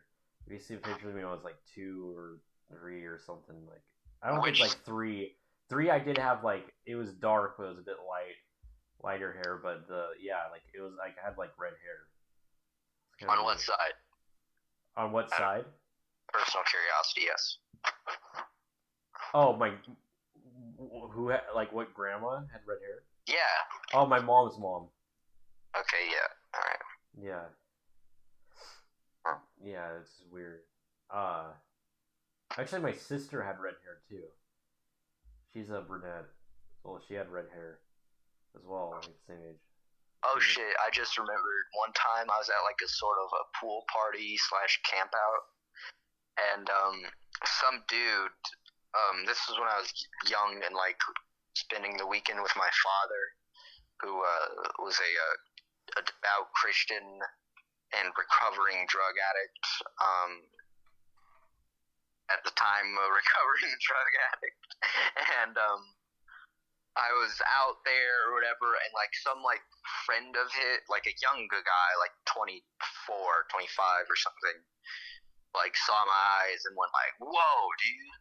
and was like, "Wait, get a picture of your eyes or whatever." And he's just like astonished by my eyes and how beautiful they were. Like they've dulled a little bit as time has withered me down in my older age, but like because I was like 8 or something at the time, and still skinny actually, but and I remember fucking like just like sort of feeling like a certain pride at like someone being like, wow, I have to capture this beauty, and he like took a picture and like it's framed like I think in my grandmother's house. hmm. Yeah, so that was cool for me. I guess when I was young, a point of confidence. Yeah.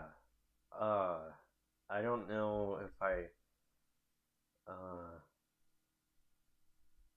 I don't know if there's like, is there any looks I'm prideful over? I don't know. Especially not when I was younger. I thought I was like the ugliest person of all time when I was younger. I had no pride at all. So I don't know. Um, uh, People always think I do my eyebrows when I don't do my eyebrows at all.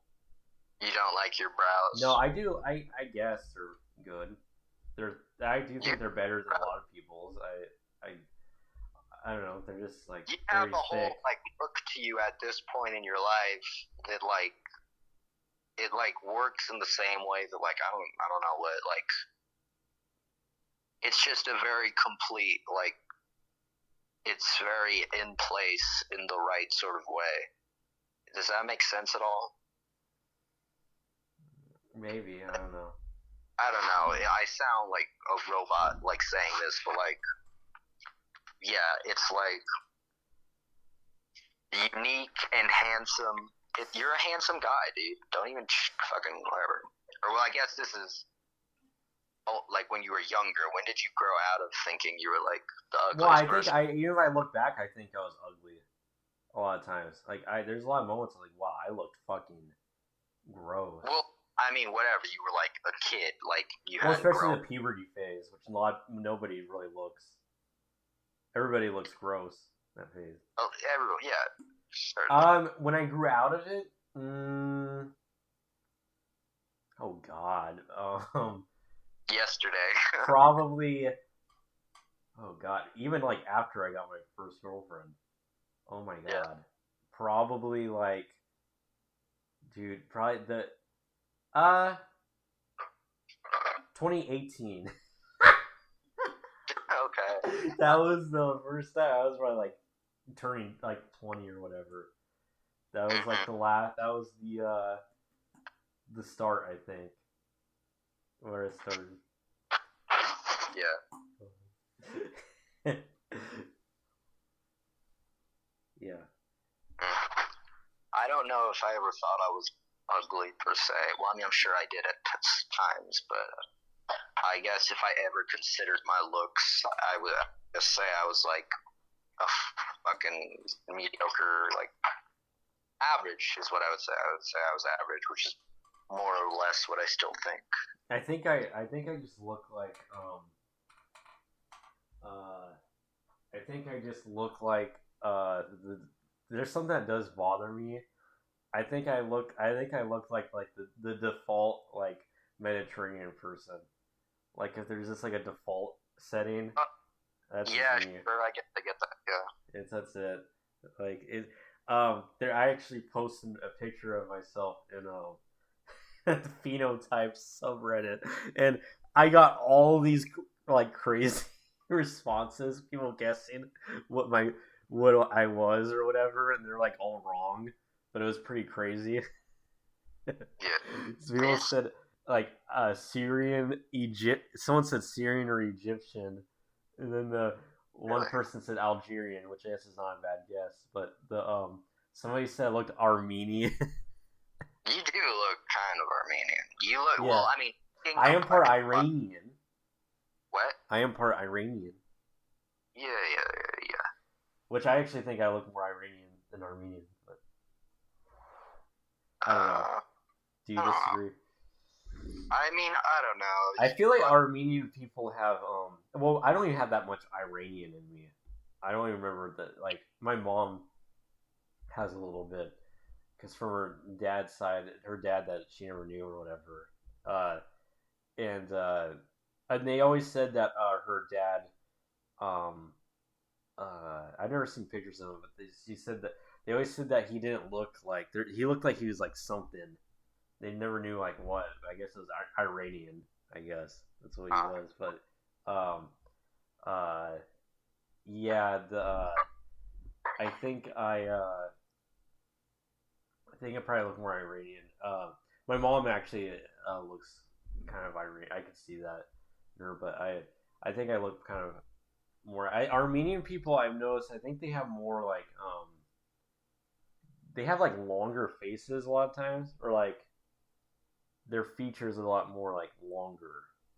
If that makes sense. Armenian? Yeah, I've noticed that. Yeah, sure, yeah. Like they have longer, narrower faces, kind of like. Okay, I get that. Yeah, they're pretty much. I mean, yeah. Well, it isn't weird too because I think Iranians are Persian, but I don't think Armenians are considered Persian. No, I think. But No. I don't know. It's all weird. The groups are weird because they all pretty much look alike. Yeah, I mean, it's all basically bullshit. Like everybody's like, you know, whatever. There's no such thing as like, yeah, or Armenian, a pure, or whatever the fuck else. All those countries that have been around for like thousands of years in that area are pretty much all fucking related to each other. Yeah, basically. Like, there's no way there's like just an isolated group that had no mixing or anything. Yeah. People always had throughout my life have always said I looked Jewish. I don't see Jewish. I don't see Jewish either. Actually, I think like that's what I said. I think Iranian makes more sense than. I should be born Jewish. I was thinking this. Well, for a while actually, but I've always felt a real kinship with the Jewish people. Yeah. Yeah. Well, yeah, because I'm Spanish, so that's pretty much I guess where all my looks come from. But a lot of Spanish, I think a lot of people forget like what a lot of Spanish people look like or whatever. Like a lot of them do have the like. I mean, all Spanish people are like have like Northern African in them and stuff, and like. Yeah. What's that? You're an African American. Yeah. My uncle took the test. And I think I don't remember which country he said, but I think he said Northern African or whatever. But everybody from the Mediterranean, like even Italians and stuff, they're all North African, like all of them. Like it's almost impossible, like to have somebody from there that's not North African or whatever. But that's what's funny about like Italian stuff, like I don't know, like the whole race thing or like the Sopranos. That's what's funny because like all those guys are probably North African. True. Yeah, this is kind of funny. Like your hair's curlier. Your hair's what? Your hair's kinkier than mine. Is that the line in Do the Right Thing? Yeah. Yeah. I don't know. Spike Lee is such a dog shit actor. I oh yeah, because Do the Right Thing. That's what he was trying to tell him. He's like, yeah, he was trying to tell him like, where do you think this hair came from or whatever. Yeah. Watch it, Mookie or whatever. Yeah, it is interesting. I always thought it's kind of interesting that I mean, it makes sense geographically and historically, but like, it's interesting how like Italians became like such a big like American ethnic group or whatever. Like out of like a lot of the other like all the ethnic groups that over there have been over here and stuff, but like it's kind of interesting how like they're the ones that kind of like dominated like out of the Mediterranean countries, like they're the most dominating of the ones, and it's kind of interesting, but I guess it kind of makes sense because like Spain, Portugal, like France and stuff, like they've all like conquered places and stuff, so yeah, and so like a lot of people, like especially like Spanish, like they like most of the blood is like, if you've seen someone in America over here, they're like Latino or whatever. Like that's where it is. It's not super common with white people, but like I guess I am like not Latino, so like there's some exceptions or whatever, but like the only other ones, that's why like Spaniards are not really talked about often, because like the ones that were like purely or whatever just bred with like regular like other white people, like like Irish people and stuff like that. So yeah, and that's how kind of like my family is. So like you don't it's a culture that's not really talked about, ethnic group that's not talked about very much, but it is an actual like group that is over here. But the thing is too, a lot of them like intermix with like other Hispanic groups and stuff. Like I have like cousins and stuff that like hang out like with like cholos and shit, and it's a bit funny, but they just pull it off because they're technically Hispanic, but they're like look really white, but they just pull it off just because they have that a Spanish last name or whatever. So they just roll with the cholos. They do not fit in at all. Whatever. And that's the thing about Mexicans, are really funny. Like they're really racist against white people, but if you tell them like you're Spanish, even you're not Latino or anything, they like accept you. That's what my Carlos's dad is. That's what he accepts me out of all of our other friends, because I have a Spanish last name. I don't even know how to speak Spanish. He just accepts me. He's like, "You're good." Oh yeah. It just cracks me up. Yeah, it's just not. I mean, yeah, but like it is funny. Yeah, like I identify as a POC, person of color. Yes. My other favorite people of colors include Charlie Sheen, Nick Fuentes, and Anya Taylor-Joy. Those are my other favorite people of color. Yeah. Yeah. We're all people of color. Did I post on Reddit? Should I be a proper Redditor and not just like... You shouldn't even go on Reddit. Yeah, I just post and comment here and there. I don't really like go on there actively.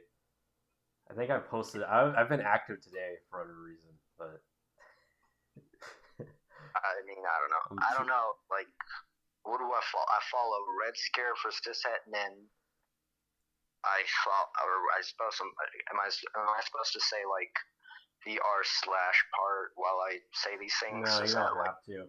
I follow a lot of really random shit, but a lot of the stuff I follow I don't even go on. Like it's a lot of shit like stuff I followed when I was trying to figure out how to fix something, like a I don't know some computer software like shit like that. I just follow those subs, but like I never go on there.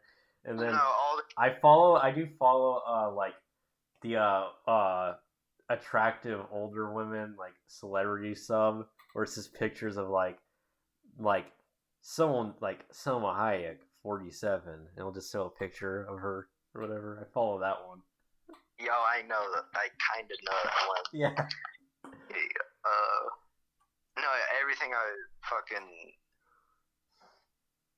follow or whatever, pretty much, it's all just like either. Oh God, please don't let that be the dog. All right, whatever.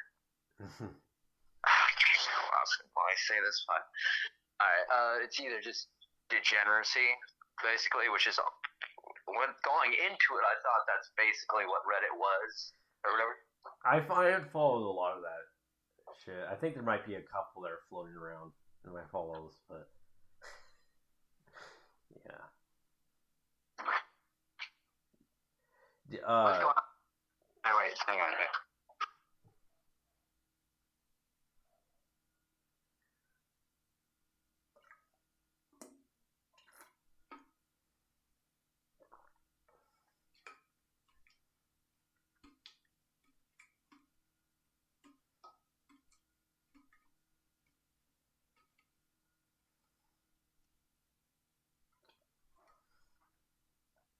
Wow, that lasted longer than I thought it would.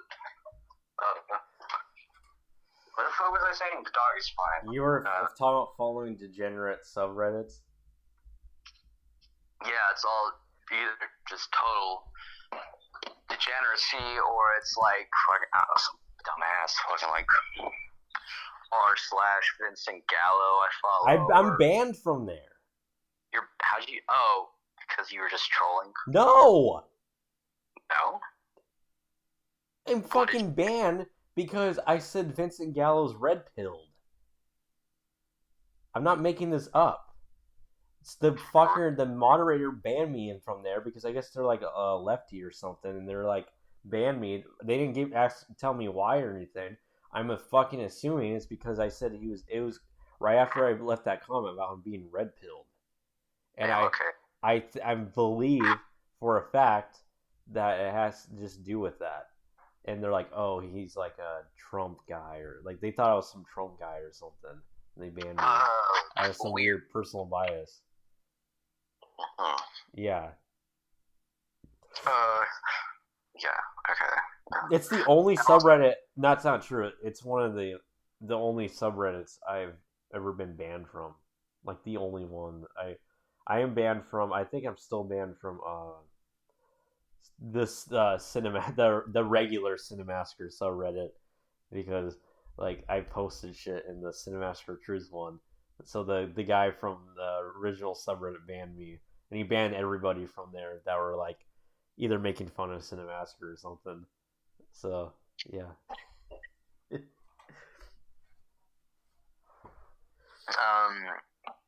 What else do I follow? I guess I'll kind of go through my list. r/Anya Taylor Joy. I think I follow that one too. I don't remember. I follow r/ fucking, I don't know, I'll be honest, it's like either because I think it's like sort of funny how like insane and like off the wall it is. Like I don't. Okay, before you say it, I have a feeling what it is. Yeah. I think it's the one I follow too. Like what? How you're describing it. No, keep going. well, no, I can't really even think of like anything that's like actually like amusing that I follow, but like it's something because like a lot of it like I just like don't scroll long enough through like my feed to like see it, and so it just like gets pushed down further and farther. And like, what were you thinking? Just say what it is. Dude, I don't know. You don't know what it is? Well, I didn't have anything actually like in mind. Oh, you remember it, but you don't remember the name. Oh, well, I follow something called Trashy Boners. That's pretty fun. Okay, that's not what I was thinking. What was the one you're thinking? The one I'm thinking, it's a subreddit. I posted a screenshot from Instagram. It's a subreddit. It's I guess like one of the many like femboy subreddits. What's called Feminine Boys. And what cracks me up about this one is the post. Every post in there is like, it almost sounds like it's just made up shit. It's all like, I'm a furry who's black. You know, I'm a POC furry, 24 male who is gender fluid, and it's like, can I be a femboy pirate or something? Like, there's like posts like that, and all the comments are like, dude, you can do whatever you want, or like, they're all like, and that is sort of a thing I see a lot. If it's like something like that, or like the one I screenshot where it's like, can it be possible I can be a femboy and also be in a wheelchair? Oh shit, I remember that. It's like, yeah, dude, all the posts are like just that, and then there's some comments that's like, is every post in this subreddit just gonna be this? Like, there's like comments like that. It's funny. Like, people aren't creative. I don't know. I have no idea why I followed it. I think either it was because of that or just out of weird curiosity. But yeah, I don't know. There's some subreddits like that. I don't know. I could pull up a list, maybe. I mean, you gotta go that far. I don't know. I don't remember all the shit I follow. My Reddit's my fucking notifications on Reddit are blowing up. Damn, dude. I don't want to scroll through my old posts. No way. Enneagram Type 4. Feminine Boy. Yeah, the one. I think I'm just a femboy. I've tried. Okay, whatever. Well, it's a lot of the posts. It's a lot of people that are like, I don't know. It's weird. Sigma, followed by Sigma Grind Set. Followed by 8mm film. Ask Astrologers. Capybara.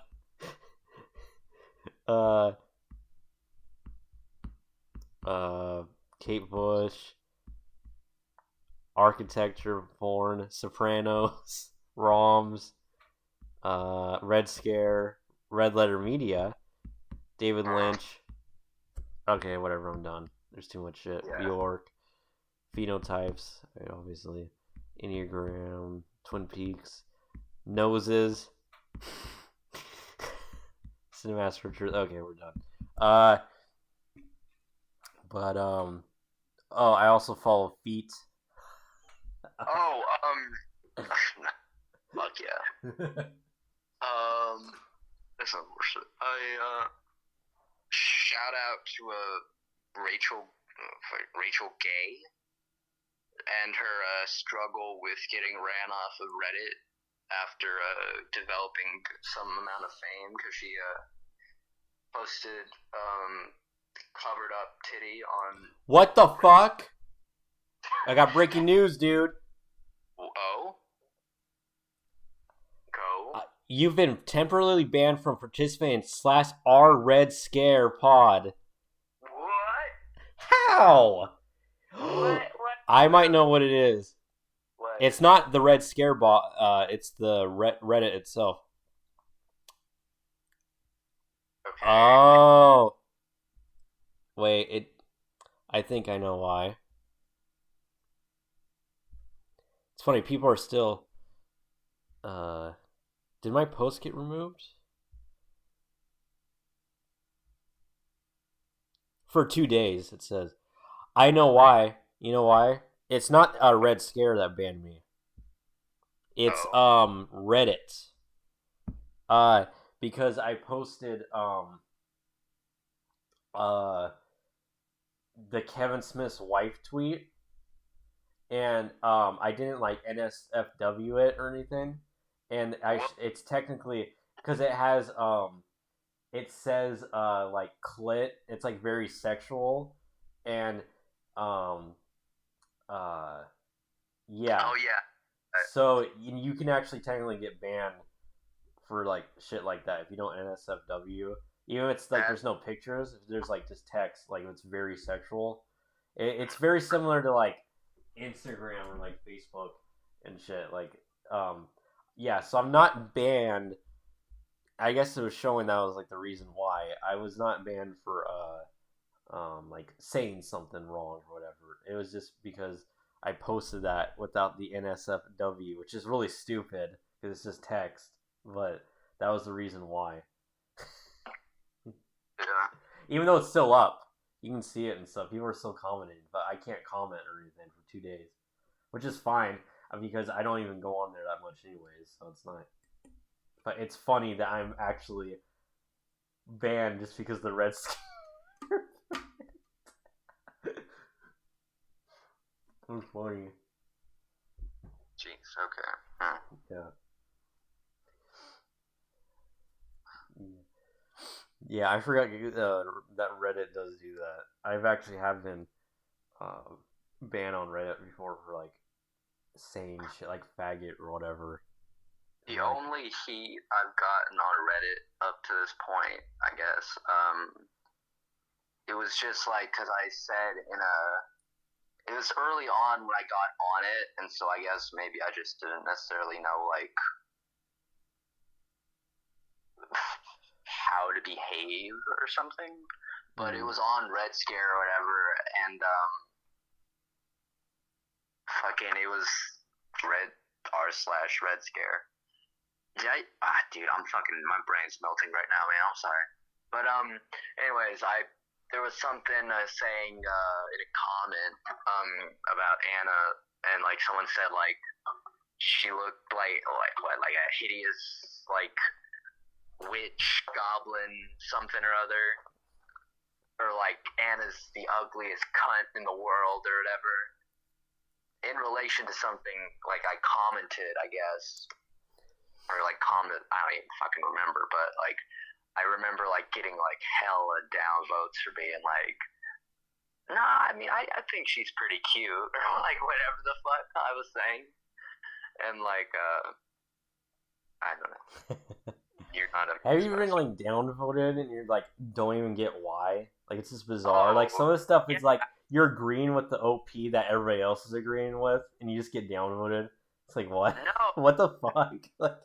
Is because I stand that I get, but there's some posts like I remember I commented, somebody posted a picture of like they said like Tyler Creator's album Cherry Bomb is so underrated, and all the comments were like, yeah, so true. And then I said yeah, it's one of my favorite albums, and I got downvoted, like 5 downvotes because of it. Like I was like, what the fuck? Like hating ass bitches. Yeah. Yeah, it's like what the fuck? Like you guys can like say that, but I can't. Like it's like what the fuck? Like it's bizarre. Reddit's weird. You know, there's people that do shit like that. There's really weird, sad people on there that's their entire day, and so a lot of times they'll downvote people like in their heads. They're like climbing up some social ladder or something. It's so weird. Like, yeah, I should have known better than to fucking like say something nice about a famous person on the internet, probably. But whatever. Yeah, Red Scare Reddit I think has a lot of like weird, insecure people though. It's they're mostly trying to be edgy, but they're like they just come off like odd. Like there's a post about like the Costco pizza. I don't know if you saw. About the Costco pizza Yeah, on this Reddit person or something. posted. There's this like boomer guy that posted on Reddit that it was like innocent, just boomer posting. He was like saying like after a long day of buying all this stuff at Costco, he's like you got to stop and get the pizza. And he posts himself a piece of pizza in a food court, and the person on the Red Scare posted that and like saying like boomer, like kind of making fun of the guy, and Okay. all the comments too are like, who cares? He's just eating a pizza. It's just some innocent like boomer guy that posted Yeah, this. right. Yeah. He's kind of That's, being goofy, but kind of it's like innocent. I don't know. It's like, I mean, but I there's a could lot of see. people on there like, oh my god, he's such a boomer. I can't believe he's doing that. Like I mean, whatever. Let him have his fun. He wants to kill himself, probably. yeah. Let him, be nice. He's not hurting anyone. No. Um. Well, there's a lot of people I think that are trying to be like Anna and Dasha really bad. Oh, I mean, hey. Well, I don't think I am. Oh, let's pull our collar a little bit. I don't think I am. Say I'm pulling my collar. No, you disagree? No, I don't think my podcasting personality has changed over the years, or my internet personality has been like consistent over the years. So no, and then consistent like before even Red Scare was a podcast or anything. So I mean, are we not striving in some fashion to be like, if not Red Scare success, then like the respectability that Red Scare yeah, has? Not in terms of like money or like clout, yeah, even barely, but yeah, just like more personal. Yeah. yeah. I've al- I yeah, I've always been um kind of like that forever. So uh Yeah. Well, I do have like in a moment, I guess, of weakness or something like on this very podcast, fucking had been or behaved in a way that, or not behaved, but like said things that I don't necessarily think. Never like with like a more social issue or whatever, but like just like if we're talking about a movie and I'm scared I'm starting to sound like a retard who like doesn't have any strong views or something, I'll like fucking, I admit it now, or whatever. But like I admit it's a character flaw, but I do that sometimes. uh um yeah. Uh what was this? You know what's funny is like I was gonna talk about Kevin Smith and like other nerd culture stuff because like I got banned. It's funny because I got banned from Reddit because of the fucking Kevin Smith post because I didn't NSFW it. Wait, have you seen his wife, the infamous wife tweet before? Only. I can read it and we can analyze it because it's like I didn't see it when it came out, but like I've seen it like years ago, and I'm like always baffled. It's a running gag. I always post it on like Instagram like twice a year. Wait, don't read it. Hang on, I have to do something actually real quick. Okay. Okay. All right.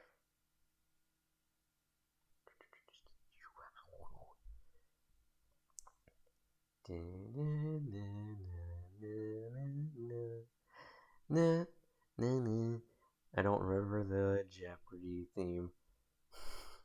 I don't know. I'm just gonna pause it. Did not wash my hands. I am very sorry. I was dying for like a while. Okay. Read it. Do you have it? Yeah. God, this is like just a weirdly written tweet. Okay. 10 years in, and we bone like we're cheating on each other. With each other. A decade plus, and her clit ram. Oh, yes! Well, I'm going to read it. Okay. 10 years in, and we bone like we're cheating on each other with each other. A decade plus, and her clit brown taint area still pounds my dick. That was beautiful. Like some poets write about love. But like how it's written, he writes like pounds. He writes like the O with a 0.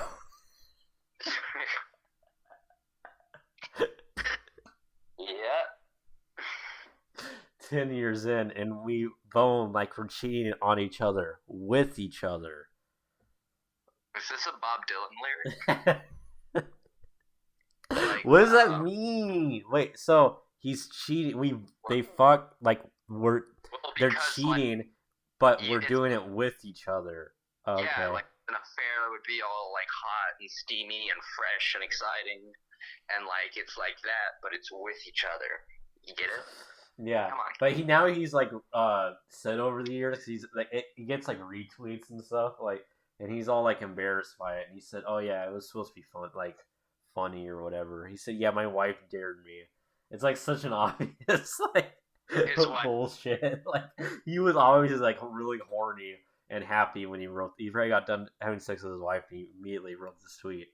Hey, dude, that's fair. Like you could just say that. Yeah, I know. I just had sex with my cool fucking wife, and fucking yeah.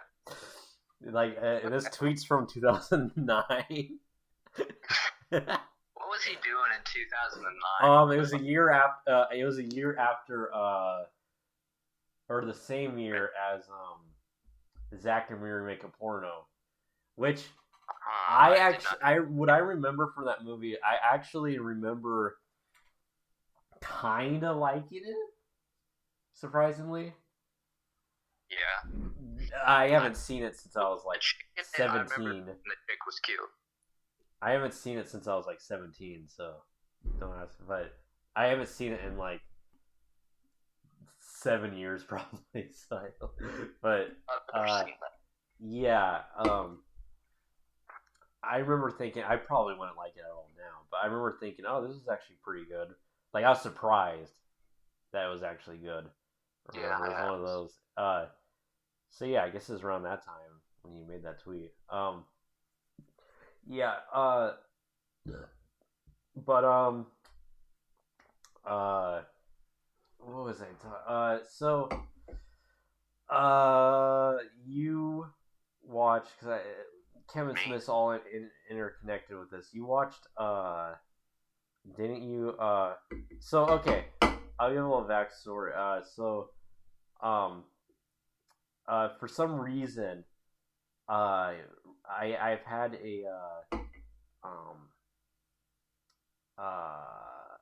I went back and like I was like looking up like old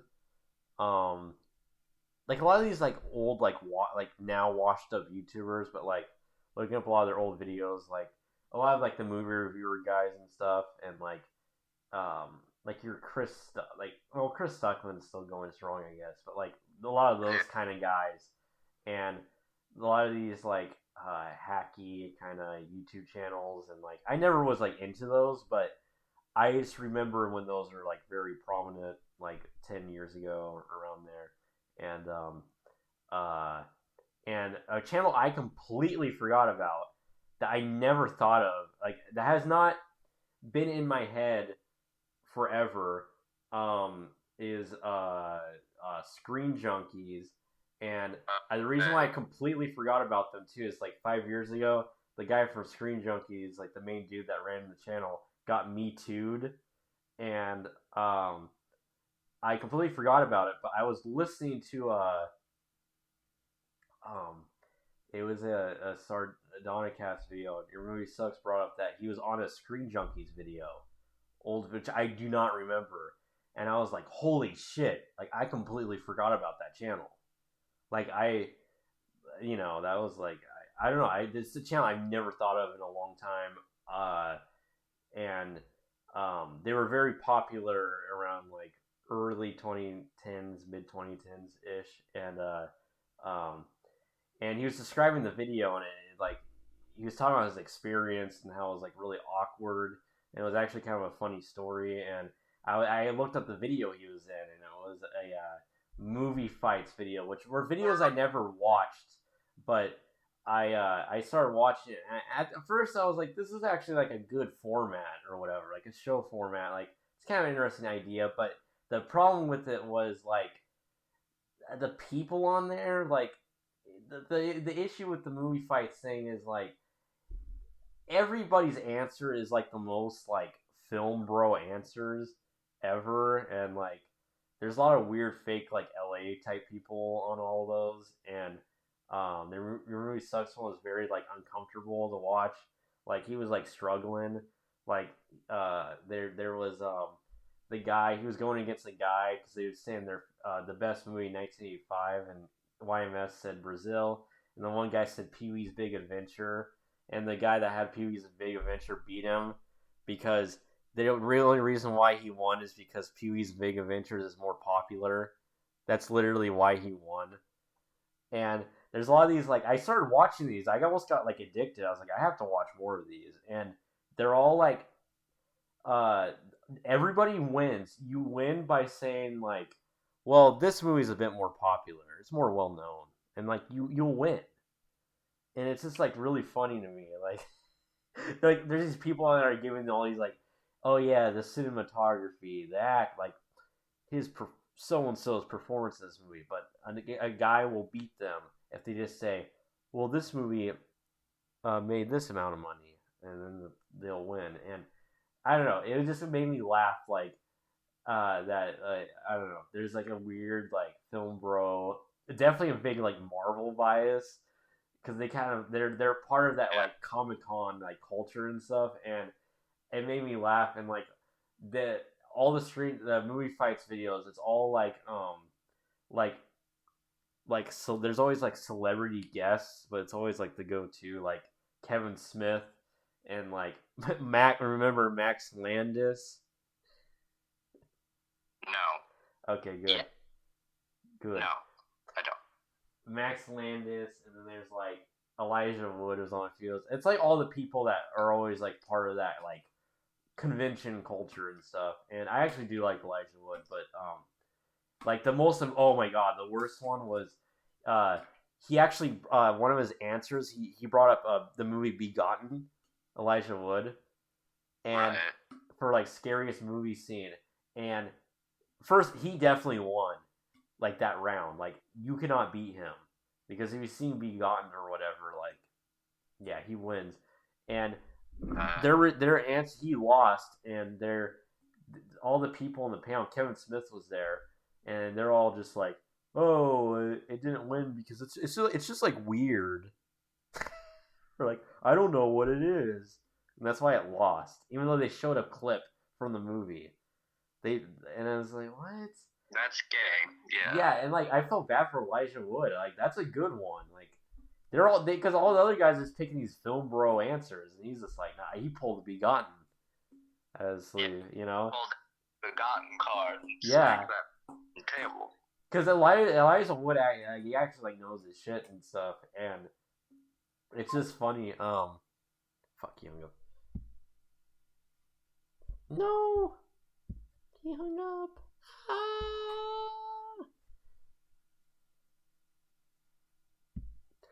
Welcome to your wireless carrier's voicemail system.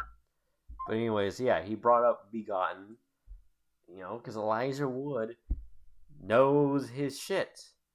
And yeah, I don't know. It was just super weird. Hello? What? Hey. But I thought what was weird too is that Kevin Smith didn't know what Begotten was. I thought it was a bit weird. What a faggot. Because Kevin Smith was part of like that early 90s like indie art house scene. Was he? Was he even? Yeah. House? Oh, Clerks 1 was part of that scene. And he did like panels, and he like met a lot of those directors and stuff around that time. I don't fucking know, dude. Kevin Smith even knows who. There's that video. He knows like Vincent Gallo and shit. There's that video. where it's weird. It like there's a video where Kevin Smith briefly talks about Vincent Gallo. It's like weird because it's like two worlds that don't belong together. Like, what context was he The talking chick about? was he was interviewing these actors to promote something, and there's these Twitter questions I got in, and the one chick on there, somebody asked, "Who's your first on-screen kiss?" And it's a chick from like Palookaville, and she said Vincent Gallo or whatever. Kevin Smith's like, Vincent Gallo? He's like, oh yeah, I remember him. And then Kevin Smith says, I would even kiss Vincent Gallo. Maybe he should. Maybe they should kid. I should send Vinny that clip and say, would you kiss? And then he would say something about in your faggot dreams or something. Yes, he would say that, wouldn't he?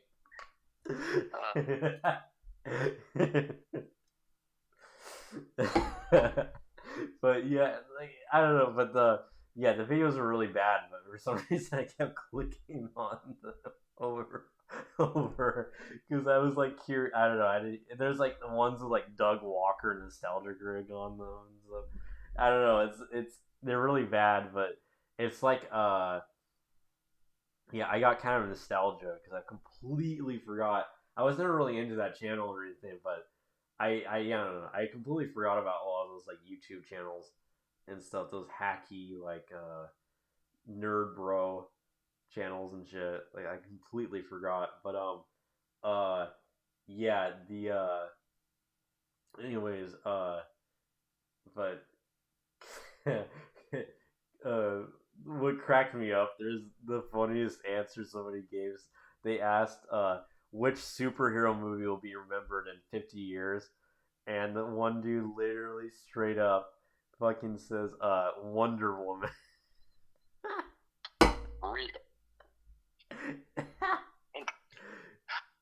I just thought that was funny because nobody's talking about that movie now. I don't know. I just thought it was funny, but like, yeah, there's a lot of weird like LA yuppie people on there and stuff, and the Kevin. Anyways, I just started like going back down the rabbit hole because I haven't been down the Kevin Smith rabbit hole in a while, and I was seeing what he was up to, and I didn't even realize there was a trailer for Clerks 3 out. Like, I didn't even realize. That's like how much I don't care. Yeah, Clerks. and I didn't know he made another movie recently that's unreleased. It's an NFT. He made an NFT movie. Oh.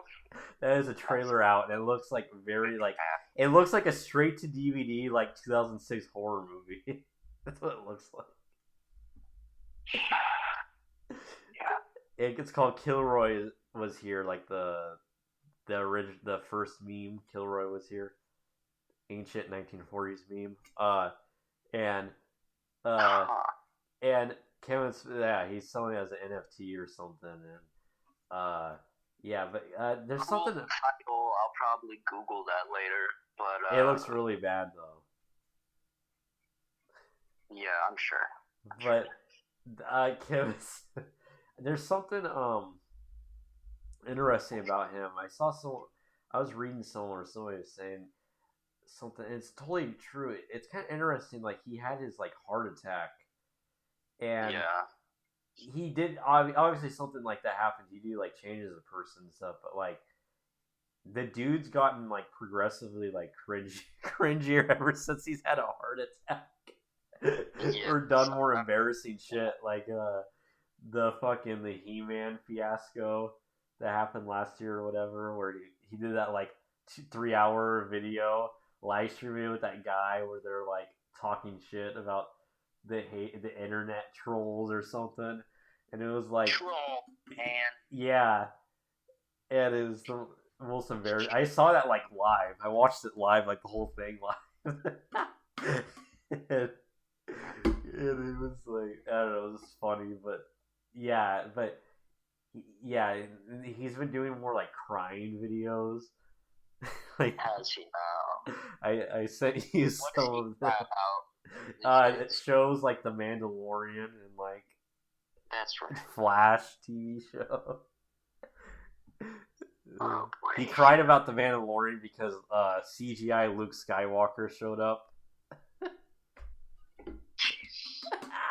the dude's not crying. There's like children getting like raped and murdered in our world. There's like a there's child like right now, a fucking child is getting fucked like by their father in a fucking trap house. Yes. And she's not even crying anymore because it's just happened. That's just her life. And But he's fucking like crying because of CGI. CGI. CGI Luke Skywalker. Oh my god. Oh Jesus. And he's crying to it like he is like witnessing it. That's what he's like looks like on his face. Like, come what on. Does she look like? Like he looks like he's like seeing like footage from the Holocaust or something. Yeah. Like, but he's like Just crying about snuff. CGI Luke Skywalker. You should like do a little edit. I'm sure somebody already has, but like you should do a little edit of like concentration camp footage or like fucking like whatever 9/11. You know, choose a fucking tragic thing, live leak videos, and like put it to him fucking like. Yes. Wait, I'm gonna look this up right now. There is It's there's a lot of edits of him. It became like a meme. Mandalorian. The funniest was his like selfies of himself crying, and like where he's like tweeting like just got done watching Captain Marvel. I'm like, he cried because Captain Marvel. There's a Stan Lee cameo in Captain Marvel where he's reading the script for Mallrats. Because Stan Lee is in Mallrats, which makes no fucking sense because in Mallrats they literally like bring up like Marvel characters, like they're fake characters. So how can it be like in the same universe? That makes no sense. I'm watching him do it right now. Oh, he's getting a little more weepy at the green lightsaber. Do you like his? Do you like his? The first thing he says is like 10 seconds in is he's like, Oh, they're welling up. Oh, it's gonna fall. The first tear. The first proper tear. It's about to fall. Oh, shit. Okay, yeah. Oh, he has to gasp. He has to cover his own mouth. Oh, a single tear falls. Oh, man. He's enraptured. Kevin Smith stands here enraptured with the gay Luke Skywalker promo video from The Mandalorian. As Luke does the Jedi choke trick, so too does Kevin Smith begin to weep ever more profusely. Oh boy. Oh, he looks like a little baby boy. He's like, oh, he has to gasp. He's gasping right now. I like when he goes like, he's red. He's so fucking red. He's gonna have another heart attack. He looks like he just got done watching Buzz Wire blow his brains out. Oh, he's remembering his dead child right now. Oh, he is fucking. He has to take a step back, practically. He's sitting still, of course. Oh boy, the snot. I see the snot. So you want people to subscribe to Jim Films? I had to play that entire clip for myself because I've never actually seen it. But Ooh, there's like 6 videos where you're crying to like TV shows and stuff. Dude, you like. And he goes like, he always says this when he cries. He goes, "Fuck." I cannot really recall like the last time I felt that strongly or like experienced emotion in such a potent way. Like, maybe that says more about me than him, but, like, dude. He's got that thing, too. You know what's bad is, like, because he had that heart attack. Of course he's going to eat, like, go on, like, a healthier diet or whatever, but he's, like, a vegan, and he actually is not just a vegan, but, like, I saw a video where he was talking about, is the He-Man thing. He mentioned in the live stream how he went, like, fasting for, like, a week. Oh. A week! Which is, like, or, like, 2 weeks or something. Like, he said something like that. I'm like... Well, his ass is lying. He did not fast for a week. Well, he, like, drank shit or whatever. But, like, I'm sure the still... motherfuckers had all of our... Yeah, but still, it's like... What? Like, and, like, that's not, like, good for you. Like, I do believe a lot of shit is why he's unstable. Like, he's not getting, like, enough nutrition in his brain. And I mean, I don't know if he's stable or not. I don't really give a shit, but, and I think it's funny, too. Like, well, it's weird. He has that, he's been doing a lot, he takes a lot of selfies and stuff, and, like, he's got that, like, that look. I feel bad for a lot of those, like, overweight people. Like, when they lose a lot of weight, finally, they get that, like, weird look. They all have, like, a weird... They have, like, a lot of loose skin, of course, but, like, they get, like... sure, fleshy, whatever. Their face looks... Like, their eyes pop out more. It's, like, really, like... Now with him. Wait. Important news here. Kevin Smith has shared his opinion on The Mandalorian's Baby Yoda eating the frog lady's eggs in the most recent episode, and he's deemed it to be genocide. What? Are you not fucking... What's your take on Baby Yoda eating the frog lady's eggs in the most recent episode? I don't fucking care. It's fucking stupid. I don't care about Baby Yoda. When I see a grown-ass man wearing a Baby Yoda shirt, I just... And my dad told me a funny story that, he works at a retail store. I won't say which one, because he can easily stalk him. But, he was, doing register or whatever, and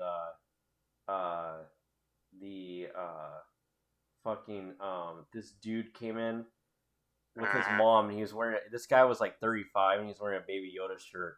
And no, he wasn't wearing a Baby Yoda shirt. He was buying like Baby Yoda merchandise, like a Funko and like a shirt and stuff. And his mom was like, he said that his mom was like laughing at him, like giggling that he was buying this Baby Yoda shit, like laughing at him, like for being a loser, pretty much. Okay, I'm looking at the, just saw Captain Marvel official. I'm a blubbering mess. After a lifetime spent referencing the movies. Is that the picture with him where it shows his hair, and he's all staring at the camera, all like, crying, or whatever? After a lifetime spent referencing the movies just referenced me. Yeah. Many thanks to Marvel Studios, Ryan Affleck, Anna Dabadega, and to my friend, the real Stan Lee, for the cinematic shout-out. What the fuck is this movie? Which one is Captain Marvel? Brie Larson? When was he referenced in that movie? I told you, there's a Stan Lee cameo where Stan Lee's reading the script for Mallrats. And Stan Lee is in Mallrats. And it's like a meta joke reference. Okay, I missed that. Yeah. Wait. But I'm now part of the Marvel Universe. I have only one question. Did I survive the snap? That's his question. Did he? With this fucking, oh my god, he looks... I'm sorry. Like, believe it or not, I do not like mocking people's appearances. But, like, he looks strange. Like, why the fuck is his hair like that? Why is he crying? Somebody made a meme with that picture, and it's like they did a look at this dude meme. Look at this dude. This no, is no. okay. Well, I'm sorry for not listening to you and not picking up on the fact that he was talking about Mallrats. Yeah. And I'm sorry to, Have you seen Mallrats? no. Have you seen any of his movies? I've seen Clerks #1, and I've said before, I think it's, a decent enough movie or whatever. It's nothing like tremendously special, but as far as little indie things go, I respect it. And I saw Clerks 2, which I don't know how much he had to do with that. Probably not a lot. Oh, he wrote and directed and everything. Really? He had creative control over that. Wow, that was dog shit. I'm kind of glad. I actually do not think. I don't think Clerks 2 is necessarily dog shit, but I respect your opinion for that, because everybody I know always says I don't like Kevin Smith movies, but I like Clerks 2. That's a very common thing people say. Yeah, so I do respect your opinion on that. I don't think it's that good of a movie, but I'm very opinionated about Kevin Smith because I pretty much grew up watching his movies, and so I've seen them since I was a kid, and I have trouble naming all of them. I know because my sister is a huge Kevin Smith fan to the point she still likes Kevin Smith and watches his new movies and likes them, and we're not going to get into that, but yeah. Let's forget that Kevin Smith is a very successful YouTuber. What's that? He's a very successful YouTuber. Yeah, kinda. Yeah. I watched him cry about Prince one time when Prince died. Yeah, I don't know if he had any comment with Prince, but yeah. He did that Prince documentary that's never seen the light of day. Directed it or whatever. Yeah. I mean, it wasn't like a Kevin Smith project. He came in to direct or whatever. It was more Prince. It was Prince interviewing or talking to these people about just Jehovah's Witness shit. That was the whole documentary, I guess. But Prince just never released it for whatever reason, because Prince. He just didn't feel like it. But Kevin Smith helped film it and stuff. That's all he did. But, yeah. Kevin Smith or Prince. Yeah, but so yeah, I'm very opinionated about Kevin Smith. I even I even have seen the Clerks animated series. I actually own the Clerks animated series. And yeah, so when I was a kid, I did like his movies kinda. My sister is a huge fan, but when I was a teen, I really liked a few of his, maybe more like Clerks 1. I really liked it. That's definitely a movie that inspired me and stuff, the behind the scenes and stuff. But and I liked a couple of his movies, I guess, but when I got older is when I was like, nah, I'm done. I don't think his movies are. I don't think actually Clerks 1 is that great of a movie or anything. I own the only Kevin Smith movies I own are Clerks 1 and the animated series, which I actually think is one of the best things he's ever done. Because the animated series only has 6 episodes, and that's it. Right.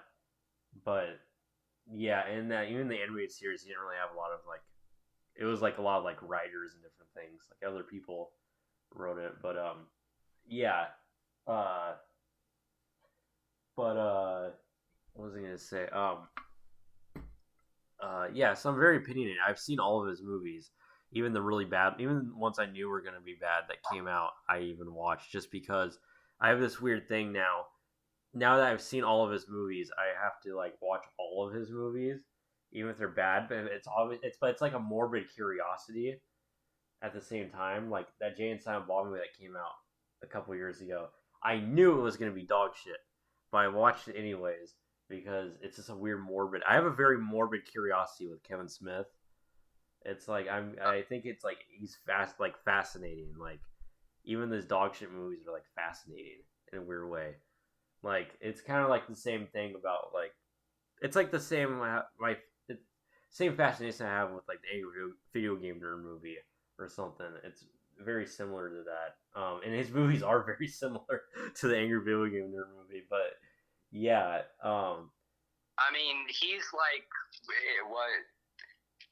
He's just like if angry video game nerd like became like properly like successful in the way yeah. that he wants. And James Rolfe, ironically, funny enough, does look up to Kevin Smith, and it makes perfect sense. Well, they're both from New Jersey, but yeah, it makes perfect sense.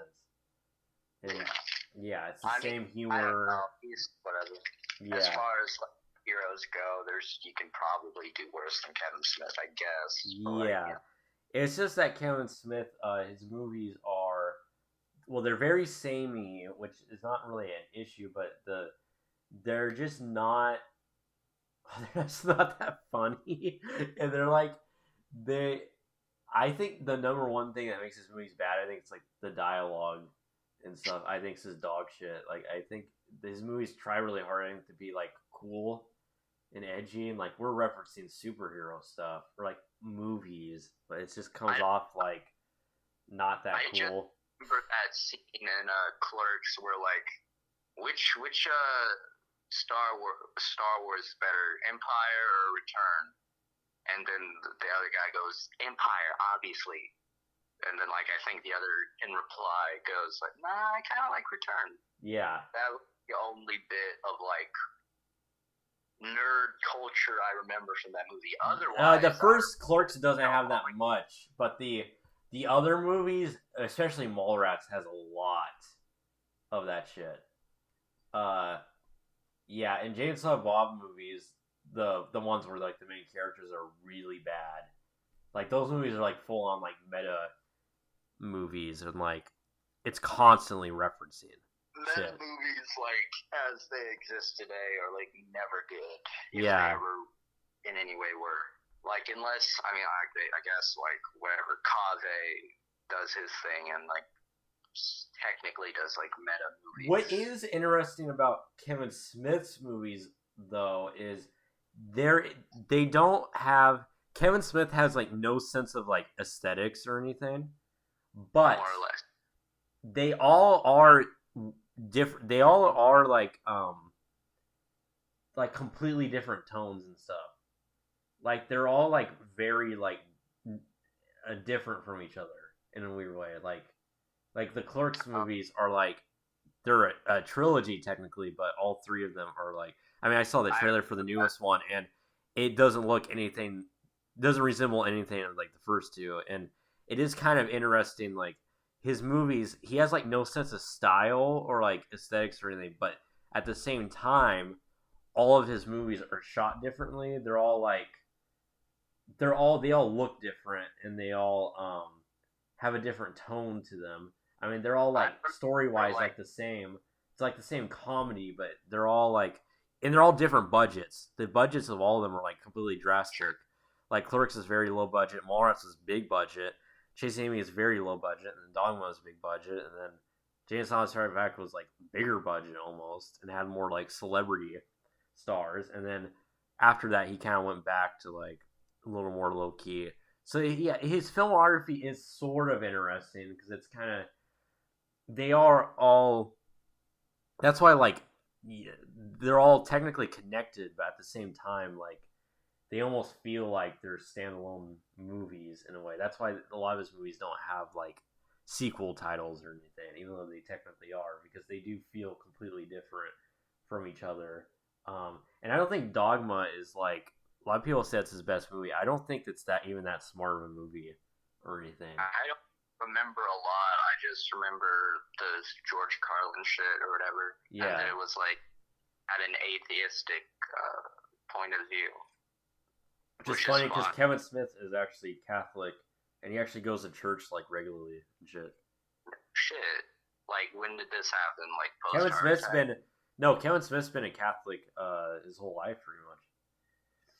Like he goes to church like all the time and shit. Like he's talking about in interviews. Him being just like I love God, but I hate religion, like one of those types. Like I from think back in so. the I day. think he. I don't think he cares as much about the belief aspect. I think it's a more of like probably like a comfort thing or something like that. Like a Okay, like everyone else in this fucking country. Sure, yeah, pretty much.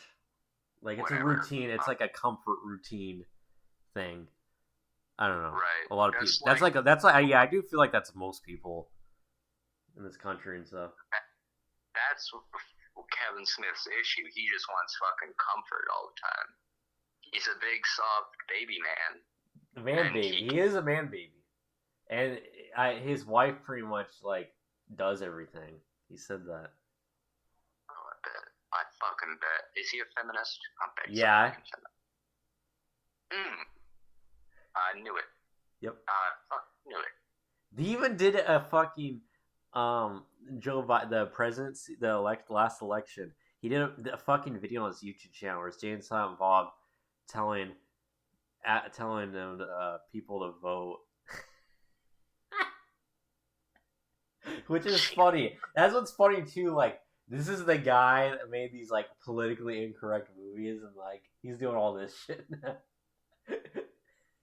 He's a fucking gay ass lib. Yep. For real. To the max. That was always his path. Yeah. It should have been clear from the very fucking start, but Well, you whatever. know what's fun, interesting about Kevin Smith too is, he was like a completely different dude in the '90s, but like he was a complete opposite like personality and everything, and it is interesting. Like, I saw a podcast, which he is one of those people you almost have to shout out being like one of the early like podcasters and stuff because he was, and I mean his podcast. I don't even know if it's still around or not, but like I'm assuming it is. But it was very similar. A lot of that shit he did on the podcast was almost like Cumtown esque. Like some of the shit he did, like their conversations and shit, like just the weird, like stupid, like shit, and like they would go on like tangents, like he's got being type shit or what's that? like were they bits? Like I Yeah, saw well, whatever. yeah, well, it's like free flowing, but you know when they all of a sudden like someone brings up like a movie or something, and all of a sudden they impersonate that character and like they make that character like gay or something. Like you know, how Countdown does that, like a stupid bit, Yeah, or whatever. Yeah, and like that's what his podcast was. Like they would do shit like that, and interesting. yeah, and it almost like that podcast. It's pretty old.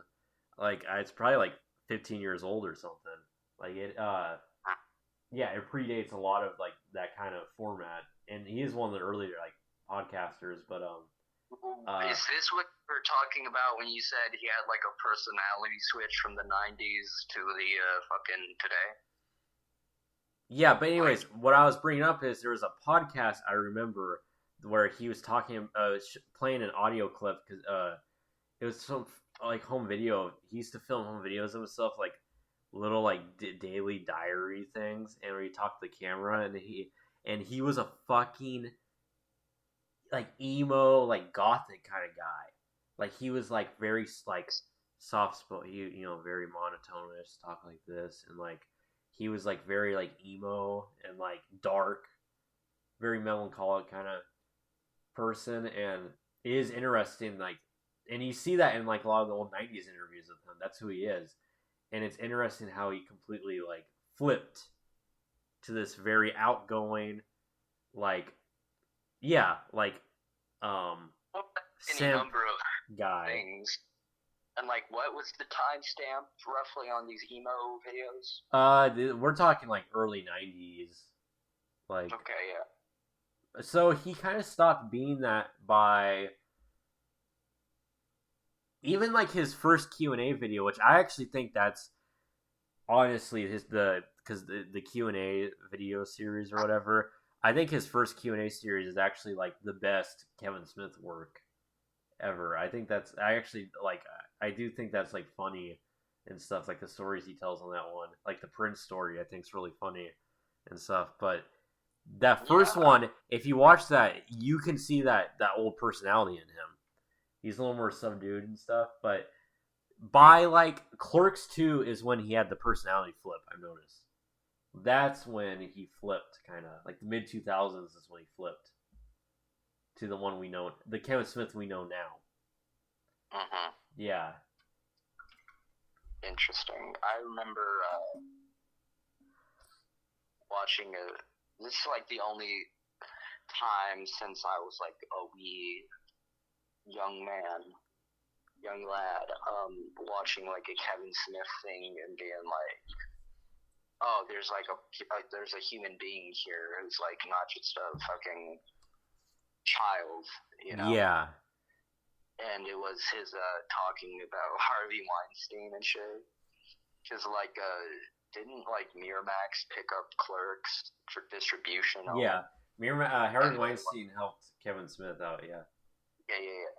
And I remember him telling you some story about Harvey and like before the sex shit, like coming to like be disappointed in him as like a peer, or not like a peer, but like somebody who's helped him out with his career. Yeah. And it was like whatever, him like talking shit at a premiere or something, or being boisterous and loud. And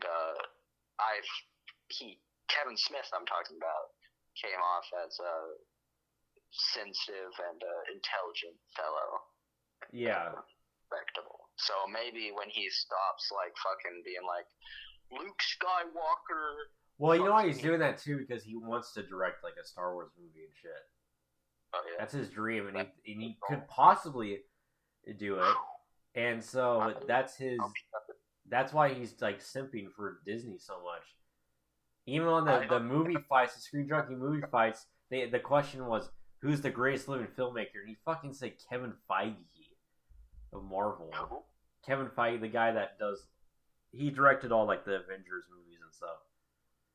He said that's the greatest living filmmaker. Okay, let's run through a little list of great filmmakers who are alive. Scorsese. Right. Claire Denis. Yeah. It is kind of hard. I guess, actually. Okay, fair enough. Scorsese. That's... Here I am thinking like... Claire Denis. That's kind of a hard question because there's a lot of directors I like that are alive still, but they don't direct as much anymore. No, sure. You know what? I would even put... I almost would have said David Lynch, but he hasn't directed an actual feature-length film in a long time, but he did do Twin Peaks: The Return, which I think is amazing and almost worthy of putting on the list just because of that. David Lynch, even like guys that like their output is like pretty, like sometimes bad, sometimes maybe good. I might put like Michelle Haneke or whatever, Michael Haneke. I would absolutely put, because his last movie was, I guess, 5 years ago, so it wasn't that long ago. Fucking like, I don't even know. I would put Taika Waititi the fuck over David Fife. Is that his name? Daniel? I don't know. Okay. Really? Wow, what a fucking, like, roach. What a just pathetic man. Like, just try to cut a deal. Like, you are not, like, without clout at this point and shit. Like, you have some fucking respect. Like, I'm sure they would let you, like, fucking do the new Howard the Duck movie or fucking whatever the fuck.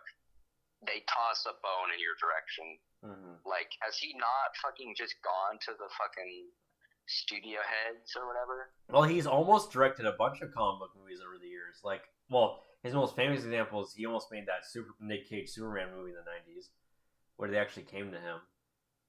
I thought that was just a Tim Burton thing. He took over after Kevin Smith, but then the project became completely scrapped. It was originally Kevin Smith, because there's that whole documentary about it and stuff. That's kind of interesting. It's not that good of a documentary, but it's kind of interesting. But that story is pretty funny. The Kevin Smith Superman story is pretty funny. But Yeah, they actually approached him a bunch of times for various comic book movies and stuff, but he always said no, which is funny. But now he wants to like direct those movies. Yeah, after his fucking heart attack, probably Yeah. he just became even more of a little. You know who more else got a lot of offers in the '90s, which is really funny because I cannot picture him making those movies. Is like Tarantino got a lot of offers to direct a lot of those type of movies and stuff, but he always said Well, I mean, no. that's But it's kind of. usual. They're all what? But I'm saying it's interesting because like I cannot picture him making like a Batman movie or something like Tarantino. Well, like fucking studio guys are fucking clueless. Like Yeah, all they the see time. big director name and they're like, that guy's hip. Let's ask him. Kind of thing. Yeah, they have no sense of like even for their own good, like aesthetically, what would work, like at all. That's how fucking Tim Burton ended up making Batman Returns with DeVito and shit. Yeah. They just fucking they're clueless. And I think Tim Burton fits. I do think Tim Burton fits the Batman movies though.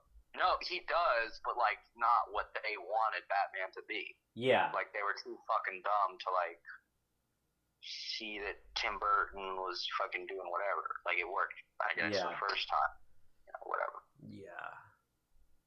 I actually think he's the only director that's directed Batman. I think that like fits, like that makes sense for him to direct. Yeah. Like the problem with Christopher Nolan I have is like he's like Boring. they're well made, but they're like too like clinical and like dry. I don't know. Absolutely. Too grounded in reality, even though like like the stories are kind of like a bit more grounded in reality, but like it's not like Superman or anything, but like they're I don't know, like Nolan's movies like they're too like it's like that quote that Joel Schumacher said, which is a quote I always like. They're called comic book movies, not they're called comic books, not drama books. Right.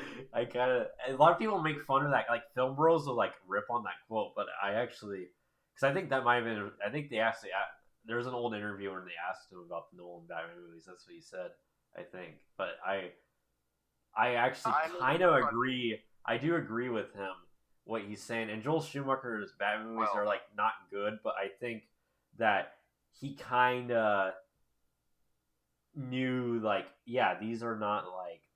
These stories are ridiculous. They're not like grounded in reality. So I'm just gonna make There's something wacky. There's something that the fucking studio, quote unquote studio guys, and the fucking Marvel bros have in common. That they have no fucking sense of aesthetic. No, I mean look at their drip. Their drip. Look at film bros and like Marvel bros like drip. Look at what they wear. Exactly. They have no drip. There's no drip. That's the sign right there. They all wear like Target Captain America shirts and shit. Yeah. There's no. Yeah, they have no sense. Well, that's the issue too. Is like I have no like. I get why like a lot of those guys like you know big action films and different things, but I do think that it is weird that a lot of them like if there's a movie that's a bit more like grounded or a bit more like dialogue heavy, they like lose their shit, or like they don't lose their shit, but they get like they just completely like there's some people I know where they can't watch like a movie like a regular like drama film, like that's actually a thing with people, like they cannot. It has to have some like action scene or something, and you know there's all these superhero movies that came out where they're kind of like blending certain genres and different things, like you know like Joker, where it's Joker's like a straight up like you know like drama film, but how it's like I remember like I heard like I think it was YMS or somebody else said that it's sad that we can't just watch like Joker like. We can't just watch a drama film about this character, but we can't just watch a movie where it's just about that guy. There has to be like a superhero attachment to it. Like, isn't that sad? Like, we can't just watch a movie about like a crazy guy or something. No, it has to be Joker. That's the only way we can watch it and pay attention. It's like really sad. I think it's like really sad. Like I think like that, you know, like they make these movies because like yeah, we can make this type of movie, but we have to tie in with like superheroes because that's what people like. Ugh. I've talked about Joker or whatever, and like how like I'm nowhere near as down on it as a lot of other people or whatever, and like Joker isn't like a masterpiece or whatever, obviously. But I can't even appreciate the fact, and I probably shouldn't, just as like someone who believes that cinema in like America and abroad should be, you know, taking more risks, at least when it comes to financially able films. But I can appreciate, Joker's I like the concept of like trying to do like a fucking like dark, anarchistically minded sort of a film with a fucking well-known, you know, not Disney, I guess, but like Disney style property. Mm-hmm. My only gripe with it on that level is that it didn't get to go or didn't push itself for far enough. Yes, like, yes. Joker was like I don't know, like fucking killed a kid or something, or was like a rapist, or was a fucking, you know, whatever else, like pushed it like further than it did. Like the best part of that is the scene where he like stabs a guy in the face. I don't like the fake CGI blood in that scene. But I like that he like stabs a dude in like the eye with scissors, and then he like kisses the midget on the head when he leaves. Like I like that. I appreciate. I think he should have. I think he should have. I honestly think like he should have killed the midget in the scene. I think it would have been emotionally impactful. I think that scene would be people would be like, what? Like he needed like a scene like that where you're like, what? Like why? Yeah, he did. I think like too likable by the end of the thing, you know, because nobody gives a shit about him killing fucking Bob De Niro or whatever. Because anybody who's watching that movie who gives a shit about like the story is like doesn't like him already because he's fucking had it coming. And I get, that's like the point of the thing, or not the point, but like the fucking, you know, that was intentional. I get that, but like, still, if he wanted to like do that, that's fine, and like that's better than fucking whatever the fuck Marvel's doing. But like, still, I wish there was a lack of commitment there. Yeah. I thought the movie was very. I thought it was mid for real. I thought it was mediocre. Yeah, I didn't really like it, or I didn't like really hate it either. I just didn't. I don't know. I watched the whole thing in one. You know, I watched it in one sitting, and I was just like, did not feel anything or like care. But I did manage to sit through it. Fucking mostly like. You know what the part I thought's the worst that a lot of people don't bring up, I think it's really goofy, is that there's these like, he has like bullies. This guy that's like, Joaquin Phoenix is like, he's like the same age as my mom, and this motherfucker is like getting bullied by like these like chads or something. I don't know. I thought that was like a bit weird. He got bullied by chads, so like, and he's like a fucking middle-aged man. What? And it's just weird seeing like a middle-aged man getting bullied by like these stereotypical bully guys. Oh yeah, the fucking bullies and shit are everywhere, like terribly like written and shit, and like that's exactly how people behave. But like I liked it purely because like they just let Joaquin like fucking have fun as an actor and just like do shit, and they just like left it in where like most people would have like cut shit out. Yeah. I just liked it because, you know, whatever. I like Joaquin Phoenix basically, and that's it's Joaquin Phoenix fucking has fun, the movie. That's what. Yeah. How do you feel about his performance? It didn't have any effect on you? I don't know. I didn't really like. I don't know. It was just kind of there. I don't know. Everything in the movie was just like there. I didn't really care about anything that was going on or felt emotionally connected to anything. It just like washed all over. Like, just fucking. I don't know. I just sat through the whole movie. I managed to sit through it, and I was just like, okay, that was it, I guess. Like, I didn't feel anything about like any of the characters or performances or anything. Like, nothing stood out to me. I don't know. It was just kind of whatever. I don't think it's a technically bad movie or anything. It's just it just didn't interest me at all. I fucking whatever.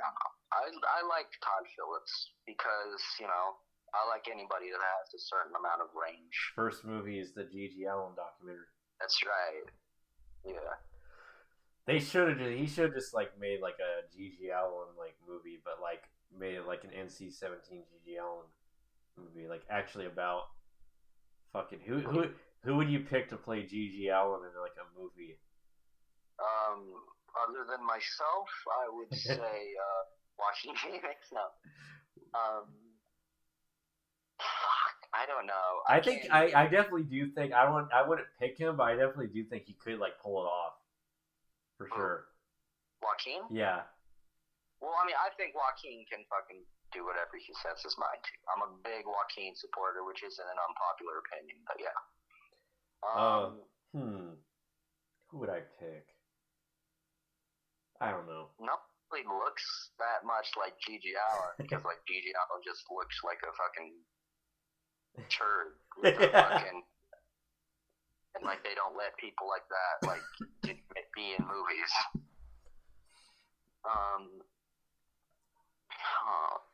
My mind goes to Philip Seymour Hoffman kinda because like when he's skinny, like. Nah, not even. I couldn't take him seriously. I can take Philip Seymour doing a lot of whatever shit, but like I can't take him seriously as like I can't take anyone seriously doing a biopic, honestly. Yeah. Because it's such a gay thing to like try and fucking like. I could see when he was younger. When he was younger, I could see Gary Oldman pulling it off. Well. Okay, but that's not fair because he can pretty much play anybody. Yeah, he is like. The dude played both Beethoven and Sid Vicious. He played Beethoven and Sid Vicious. Hell yeah. If that ain't range, I don't know what it is. Gary Oldman really is the best, or whatever. He's the best, like, transformation and character actor, I think. Yeah, but I mean, like, what else is. Well, okay. It seems like lately, though, he's been, like, casted, like, playing himself, kind of. Like, they haven't really, like... He hasn't really been in, like, a different character role in a while, it seems like. The last thing I remember... He played, he was in that Spielberg movie playing, what's his name? Fucking... I can't think of. The British World War II president. What the fuck is his name? That wasn't a Spielberg movie. Churchill. Churchill, yeah. He was good in that. I didn't see them. I just saw clips, and he actually seemed to pull it off pretty well. Yeah, I mean, he does everything, like, perfectly. Like, well, maybe not perfectly or whatever, but, like... or him, like, Daniel Day-Lewis does obviously a good job with that, too. Daniel Day should play G.G. Allen. Yeah, he could pull off easily. I mean, he could pull off anything. He can play G.G. Allen. Yeah, I could. Well, I don't know if I could. I don't know. Yeah, he'd be interesting to see, like, do Gigi. I don't know, like, maybe Caleb Landry Jones is like a ginger, and like I don't know, but like I think he has the commitment to like be seen that way, and I think he has maybe enough drive to like push him over and like really like do that embodiment thing if he really wanted to. Maybe when he's a little older, because he's still young. But yeah. Uh, yeah. G.G. Allen. He G.G. Allen was like the most. I feel like he was like the most like. I mean, there's like people I guess that have done like worse things than G.G. Allen, but I feel like he's like the most like chaotic, like evil person that's ever lived. Yeah. He's like the most chaotic. I can't. I think he outdid. He outdid like Manson. Like he's more edgier than Charles Manson. I think. He is the edgiest. Yeah. He's the edge lord. He's the old. Nobody can out edge lord him. Yeah. True. His whole life. That's his whole life was dedicated to. Basically, like since fucking high school, yeah. And I mean, hey, he found a shtick or whatever, and he ended up dead and good. I'm glad. Yeah. Basically. And I don't even know if he actually like raped anybody or. I wouldn't be surprised. Yeah, me neither. But like, just like he did brag about it. Really, just makes me wanna just like, yeah, this guy can kind of die. I think. I don't think we need him. We talked about how on Halloween he was gonna kill himself on stage. Yeah, and the fucking pussy did, and he went home and fucking did some heroin and OD like a faggot. Yeah, good. Oh my god! Well, there's an interview where he said he could picture himself being a serial killer. Oh my god! And then he fucking hung out with fucking Gacy or whatever. Gacy had that funny story or whatever where he was like talking to some dude like, well, you know, I appreciate him coming to visit and all, he's a nice boy, but goddamn if that boy doesn't reek like shit on a fucking sidewalk. Or whatever. Yeah, I'd rather hang out with John Wayne Gacy than G.G. Allen. And like I am. You could probably have at least somewhat of a normal conversation with John Wayne Gacy. I don't think G.G. Allen. I'd be scared. G.G. Allen. I think G.G. Allen's like the scariest. Like. I don't think he's scary at all. I could fucking kick his little scrawny ass in. I feel like he'd like I don't know, pull out a knife on me or like fucking. Like... He couldn't use a fucking knife, the fucking dimwit. He's such a just like worthless fucking piece of shit who like was good for fucking nothing. Like I don't know. All of a sudden, I'm like really like I've never thought about G.G. Allen enough to like I've never even spoken about him out loud probably. But like fucking I'm really I don't like him. Like on a gut level, like instinctually. I actually don't even really like his. I don't even like his music, honestly. Yeah, I like that. Die when you die, die song. I think that's fun. But G.G. Allen is like, But yeah, like something. Just looking at him makes me think like terminate or whatever. Like, no, stop. His name was Jesus too. That's his real name. Yeah, I know. Yeah, Jesus Christ Allen or whatever. Yeah. And like his daddy was mean or something, and his mommy fucking ran him and his brother out of there. I don't know. Yeah, no, I'm glad he's dead. Yeah, he'd probably be glad that he's dead too, though. That's the funny thing. Oh fuck! Hey, damn it. That's the ironic. That's the funny thing about him. Like he's like one of those dudes who go. Well, he probably is in hell. Like he's like happy to be there. If there's a hell, that's his heaven. Jeez, what a fucking faggot! Oh my goodness. I fucking yeah, no, I don't. Damn, I've learned that about myself just now. I guess I do not like G.G. Allen. Not a rare opinion, I'm sure, but yeah.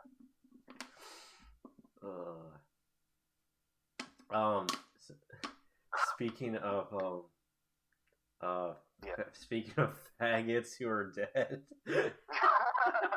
and are fucking douchebags, I showed it to you. I was reading I was looking up. I don't remember what I was looking up. I was uh going on there's a the Columbine subreddit, which is just Okay. people that are. It's all actually it's not that bad. It's just like research stuff, like people like Yeah, that's all it is. There's actually not even like worshipers on there. Or mystic anything. guys, sure. It's actually just like actual like researcher guys and like there's actually like a couple people on there that actually were like there investigating and shit at the time and stuff. So it's kind of interesting. Well, I'm sure plenty of investigating is going on, like around the r/Columbine. Yes, but anyways, oh yeah, Point of interest, I bet there's so a lot of tabs open. yeah. I feel like a lot of shit I look up on the internet, I'm probably like on a watch list at this point. Oh, same for real. Yeah. Yeah, like, but the fucking I came across somebody posted. Oh my god, I don't know why it's so funny to me. Eric Harris, he filled out like a survey thing, and it's funny because the survey's exactly like those like Facebook like or like Twitter or whatever. Like it's weird how like that type of survey format has like never changed since then, since like the '90s internet or whatever. Like it's like never changed, and um, like his survey that he filled out was like all his answers are like the most edgy shit, like favorite number 666. But but then it said favorite ice cream flavor, and it says cookie dough. 2 exclamation points. Yeah. Cookie dough.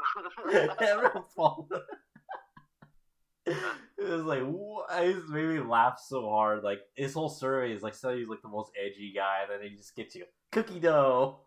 Cookie dough. But that perfectly like describes him as a person. Yeah, for real. Oh man. Yeah, you're right. A dead faggot. Yeah. Him and his gay little boyfriend. It's like I do think like I think I kind of get why like people are like fascinated with the case and so I think it's just the whole idea of like two people like that's their like hurrah of life, like that's their final moment, like it's just really weird, like I don't know, like if you think like content like contextually like that, like you choose that as like your way to get out of life or whatever, I don't know, like it just is really fucking stupid, and it's what's really dumb is like they did it like a week before they graduated high school. Right. Like that's so fucking retarded. They're afraid of life. Yeah. Yeah, and that idea that they just killed like random people they didn't like to interact with, like what? Like yeah, like barely any of the fucking like bullies, like what little like actual harassment they probably like had to face. Like it's just a weird like it's really bizarre to me. Like that's how they went out. Like that's it. Like that's so like. Is really like retarded. No doubt. Yeah, it's like fucking mongoloids. Well, I didn't know that there was like some audio from the basement tapes. Oh, yeah, no, I knew about that shit. Yeah. Yeah, I didn't know that, and I haven't like looked up Columbine shit in a long time, but I don't know. I came across. I don't even know why I had an urge to look at. I think I was I don't know. I think I found something because I was in the Manson rabbit hole and I found something like related or something Columbine. That's why I looked it up. But and then I got down like a bit of the Columbine rabbit hole again, which is a rabbit hole I do not like to go down, but it's one of those rabbit holes like I'm like I get addicted to. Because it's like I find like some interesting information after another, and I'm just like, I have to know more. But Columbine's a case too that like it's actually one of those like when I go down the Columbine rabbit hole, it actually like depresses me. Yeah. Like it's like I feel like shit after I go down the Columbine rabbit hole. I feel like garbage. And but anyways, the fucking what was I trying to say? something about the fucking. I don't remember. I went on a tangent. I don't remember what I was gonna say. Oh yeah, that how they. We were talking about how sad, dumb it is how they went out. I don't remember. Fuck. I don't remember. We were talking about Gigi Allen and fucking pathetic waste of life. Fucking, what's that ring a bell? Oh yeah, the audio tapes. The Yeah, audio from the basement tapes. I think it's Video too. yeah. Well, that stuff's been released free. I know about that stuff, but there's audio from stuff that's footage that has not been released. Really? Yeah, there's only like a couple bits. Now I didn't know that, but I guess that stuff's been out for like 15 years. I didn't know that. Okay, well, what are, like are examples? The one is I guess well, it's this audio. It's from Rachel Scott's parents. They actually tape recorded it in the because all the families actually screened the tapes and stuff, and the audio. It's fucking all it is like Eric and Dylan. I think they're at one of their houses. They're like talking to the camera and it's funny because they mentioned a girl named Rachel, but I guess apparently it's not Rachel Scott. It's some other Rachel girl, and they're all talking about how all Rachel talks about is and they actually recorded because Rachel Scott's parents thought it was they were talking about her at first, but it actually wasn't. I guess when they got I don't know how they found out, but whatever. I guess in the basement tapes they clarify, but yeah. Eric's all like, he's all like, and he does like a weird like he's like impersonating her, and he's all like, Jesus or whatever. I love Jesus. And then he says like, fuck you, bitch, fuck you, Rachel. He's all like, I'm fucking glad the Romans hung. Thank God the Romans hung, crucified Jesus or something. Yeah. And Dylan's all like, you just hear in the background, he's like, yeah, fuck that bitch or something. He says something like that. Yeah. It's just funny, but Eric, like, they actually sound like retards. They talk. For real, yeah. I mean, they listen to like KMFDM religiously, so like I don't know. And Eric Harris's like taste in movies was just like stuff with a lot of explosions and shit. Oh yeah, I remember like one of them had like Apocalypse Now, and they're like Eric Harris had Apocalypse Now as VCR. That was the last like movie he put in his VCR. Wow, cool. I know. Dude, I think that's just funny. But I don't know. Yeah, I don't know. I just thought it was funny, like how they just seem really like a lot of. I read a lot of things where people they were like really smart kids, but everything I've seen like well specifically Eric actually like just seemed like retarded. I don't know. Like I didn't get that vibe of like a smart kid or something. Yeah, I mean. I don't know, maybe he just like had A's or something sometimes, but like yeah. Yeah. What? I didn't say anything. Oh. I said something about him like scholastically intelligent, whatever. Yeah. Yeah. But there's a conspiracy theory I want to bring up that's really funny. There's a conspiracy theory that that Eric and Dylan were raped during their first arrest. Really? Why is this a conspiracy theory?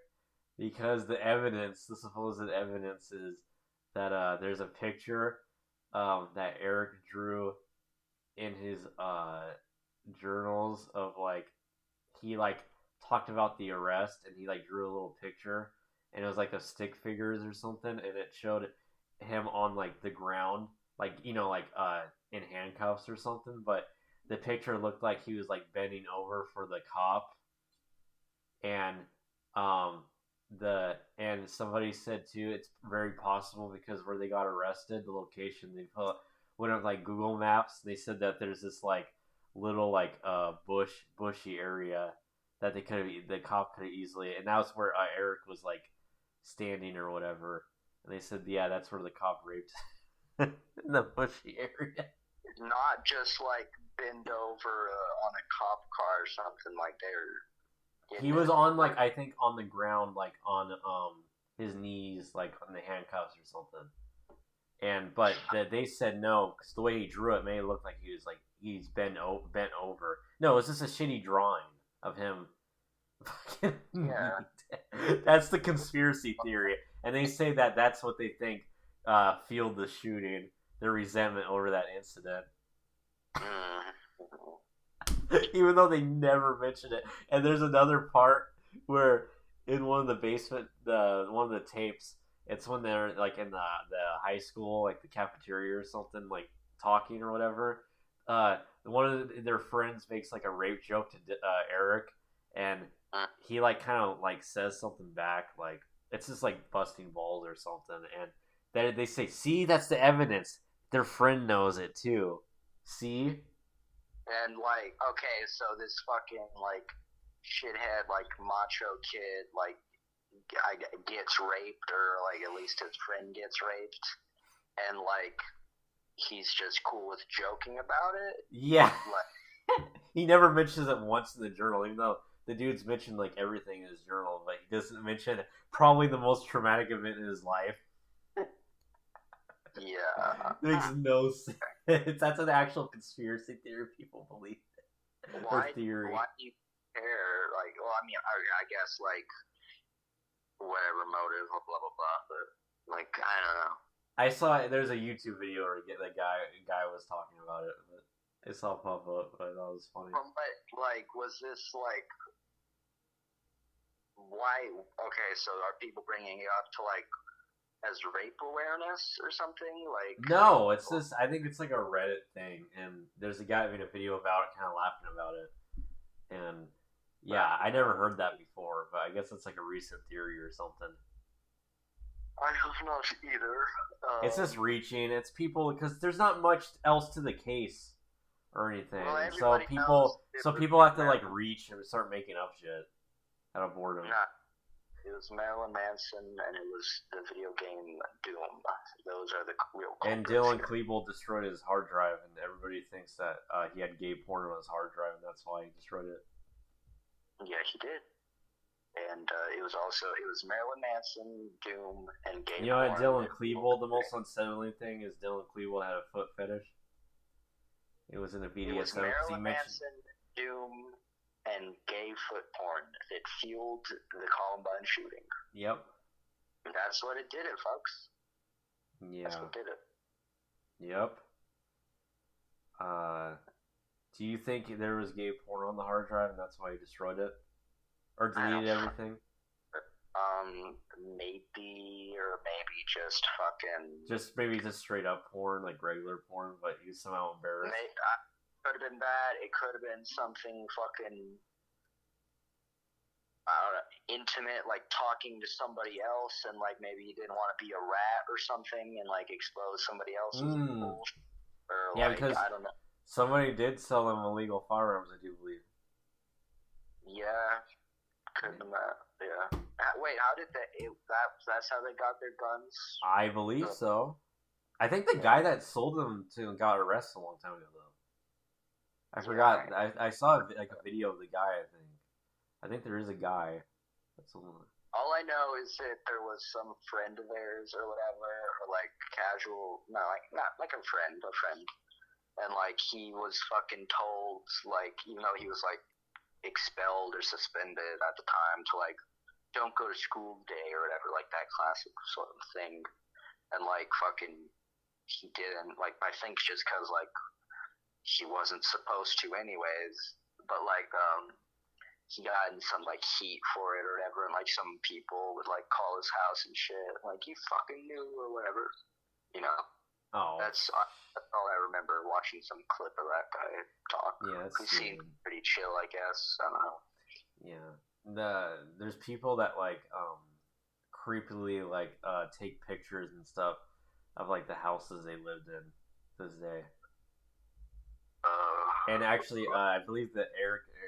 No, not, I think Dylan well, Dylan Klebold's parents are divorced, but his dad still lives there or something. And they're like people that like take pictures and shit. And it's like, dude, what the? It's like almost harassing. yeah, I don't know. Leave. We need to talk about Kevin. Oh, but actually though, I was fucking watching one of those. Do you know about IDTV? That's Investigation Discovery Television. Yeah. I was watching, like, for whatever reason, an episode from one of those shows or whatever. And, it's like a classic, like, sort of, my kid ended up being the serial killer or whatever. And, like, I just didn't know exactly what was happening, but, like, there were signs or whatever the fuck.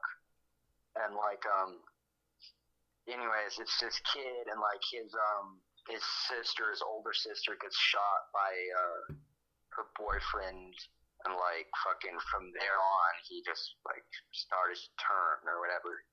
And like you hear all this shit, this mom talking about like, well, he began to have an interest in knives, and my husband at the time, his stepfather, thought that was just fine because he was macho or whatever.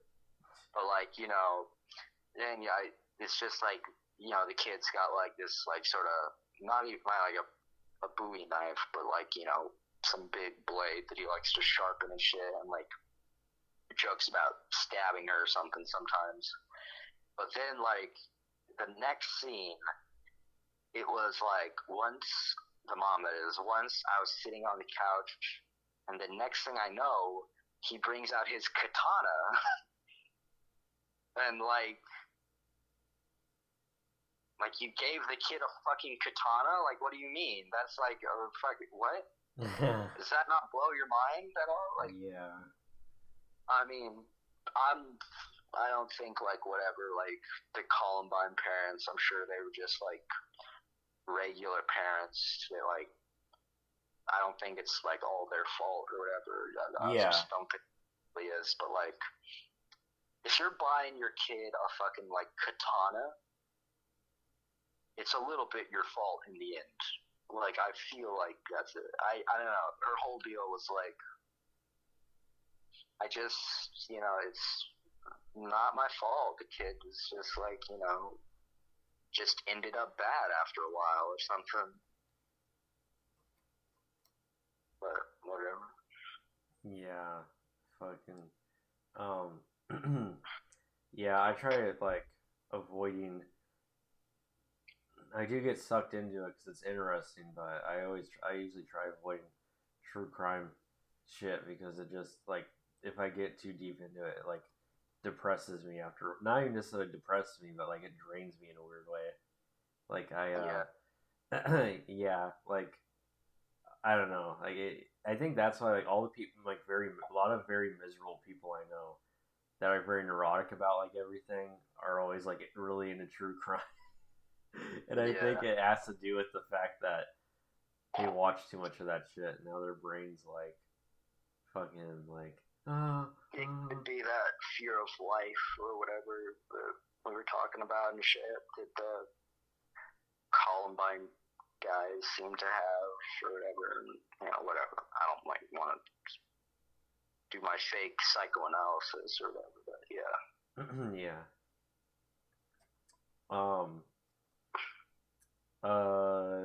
Yeah, but, I almost did like a 10L in there.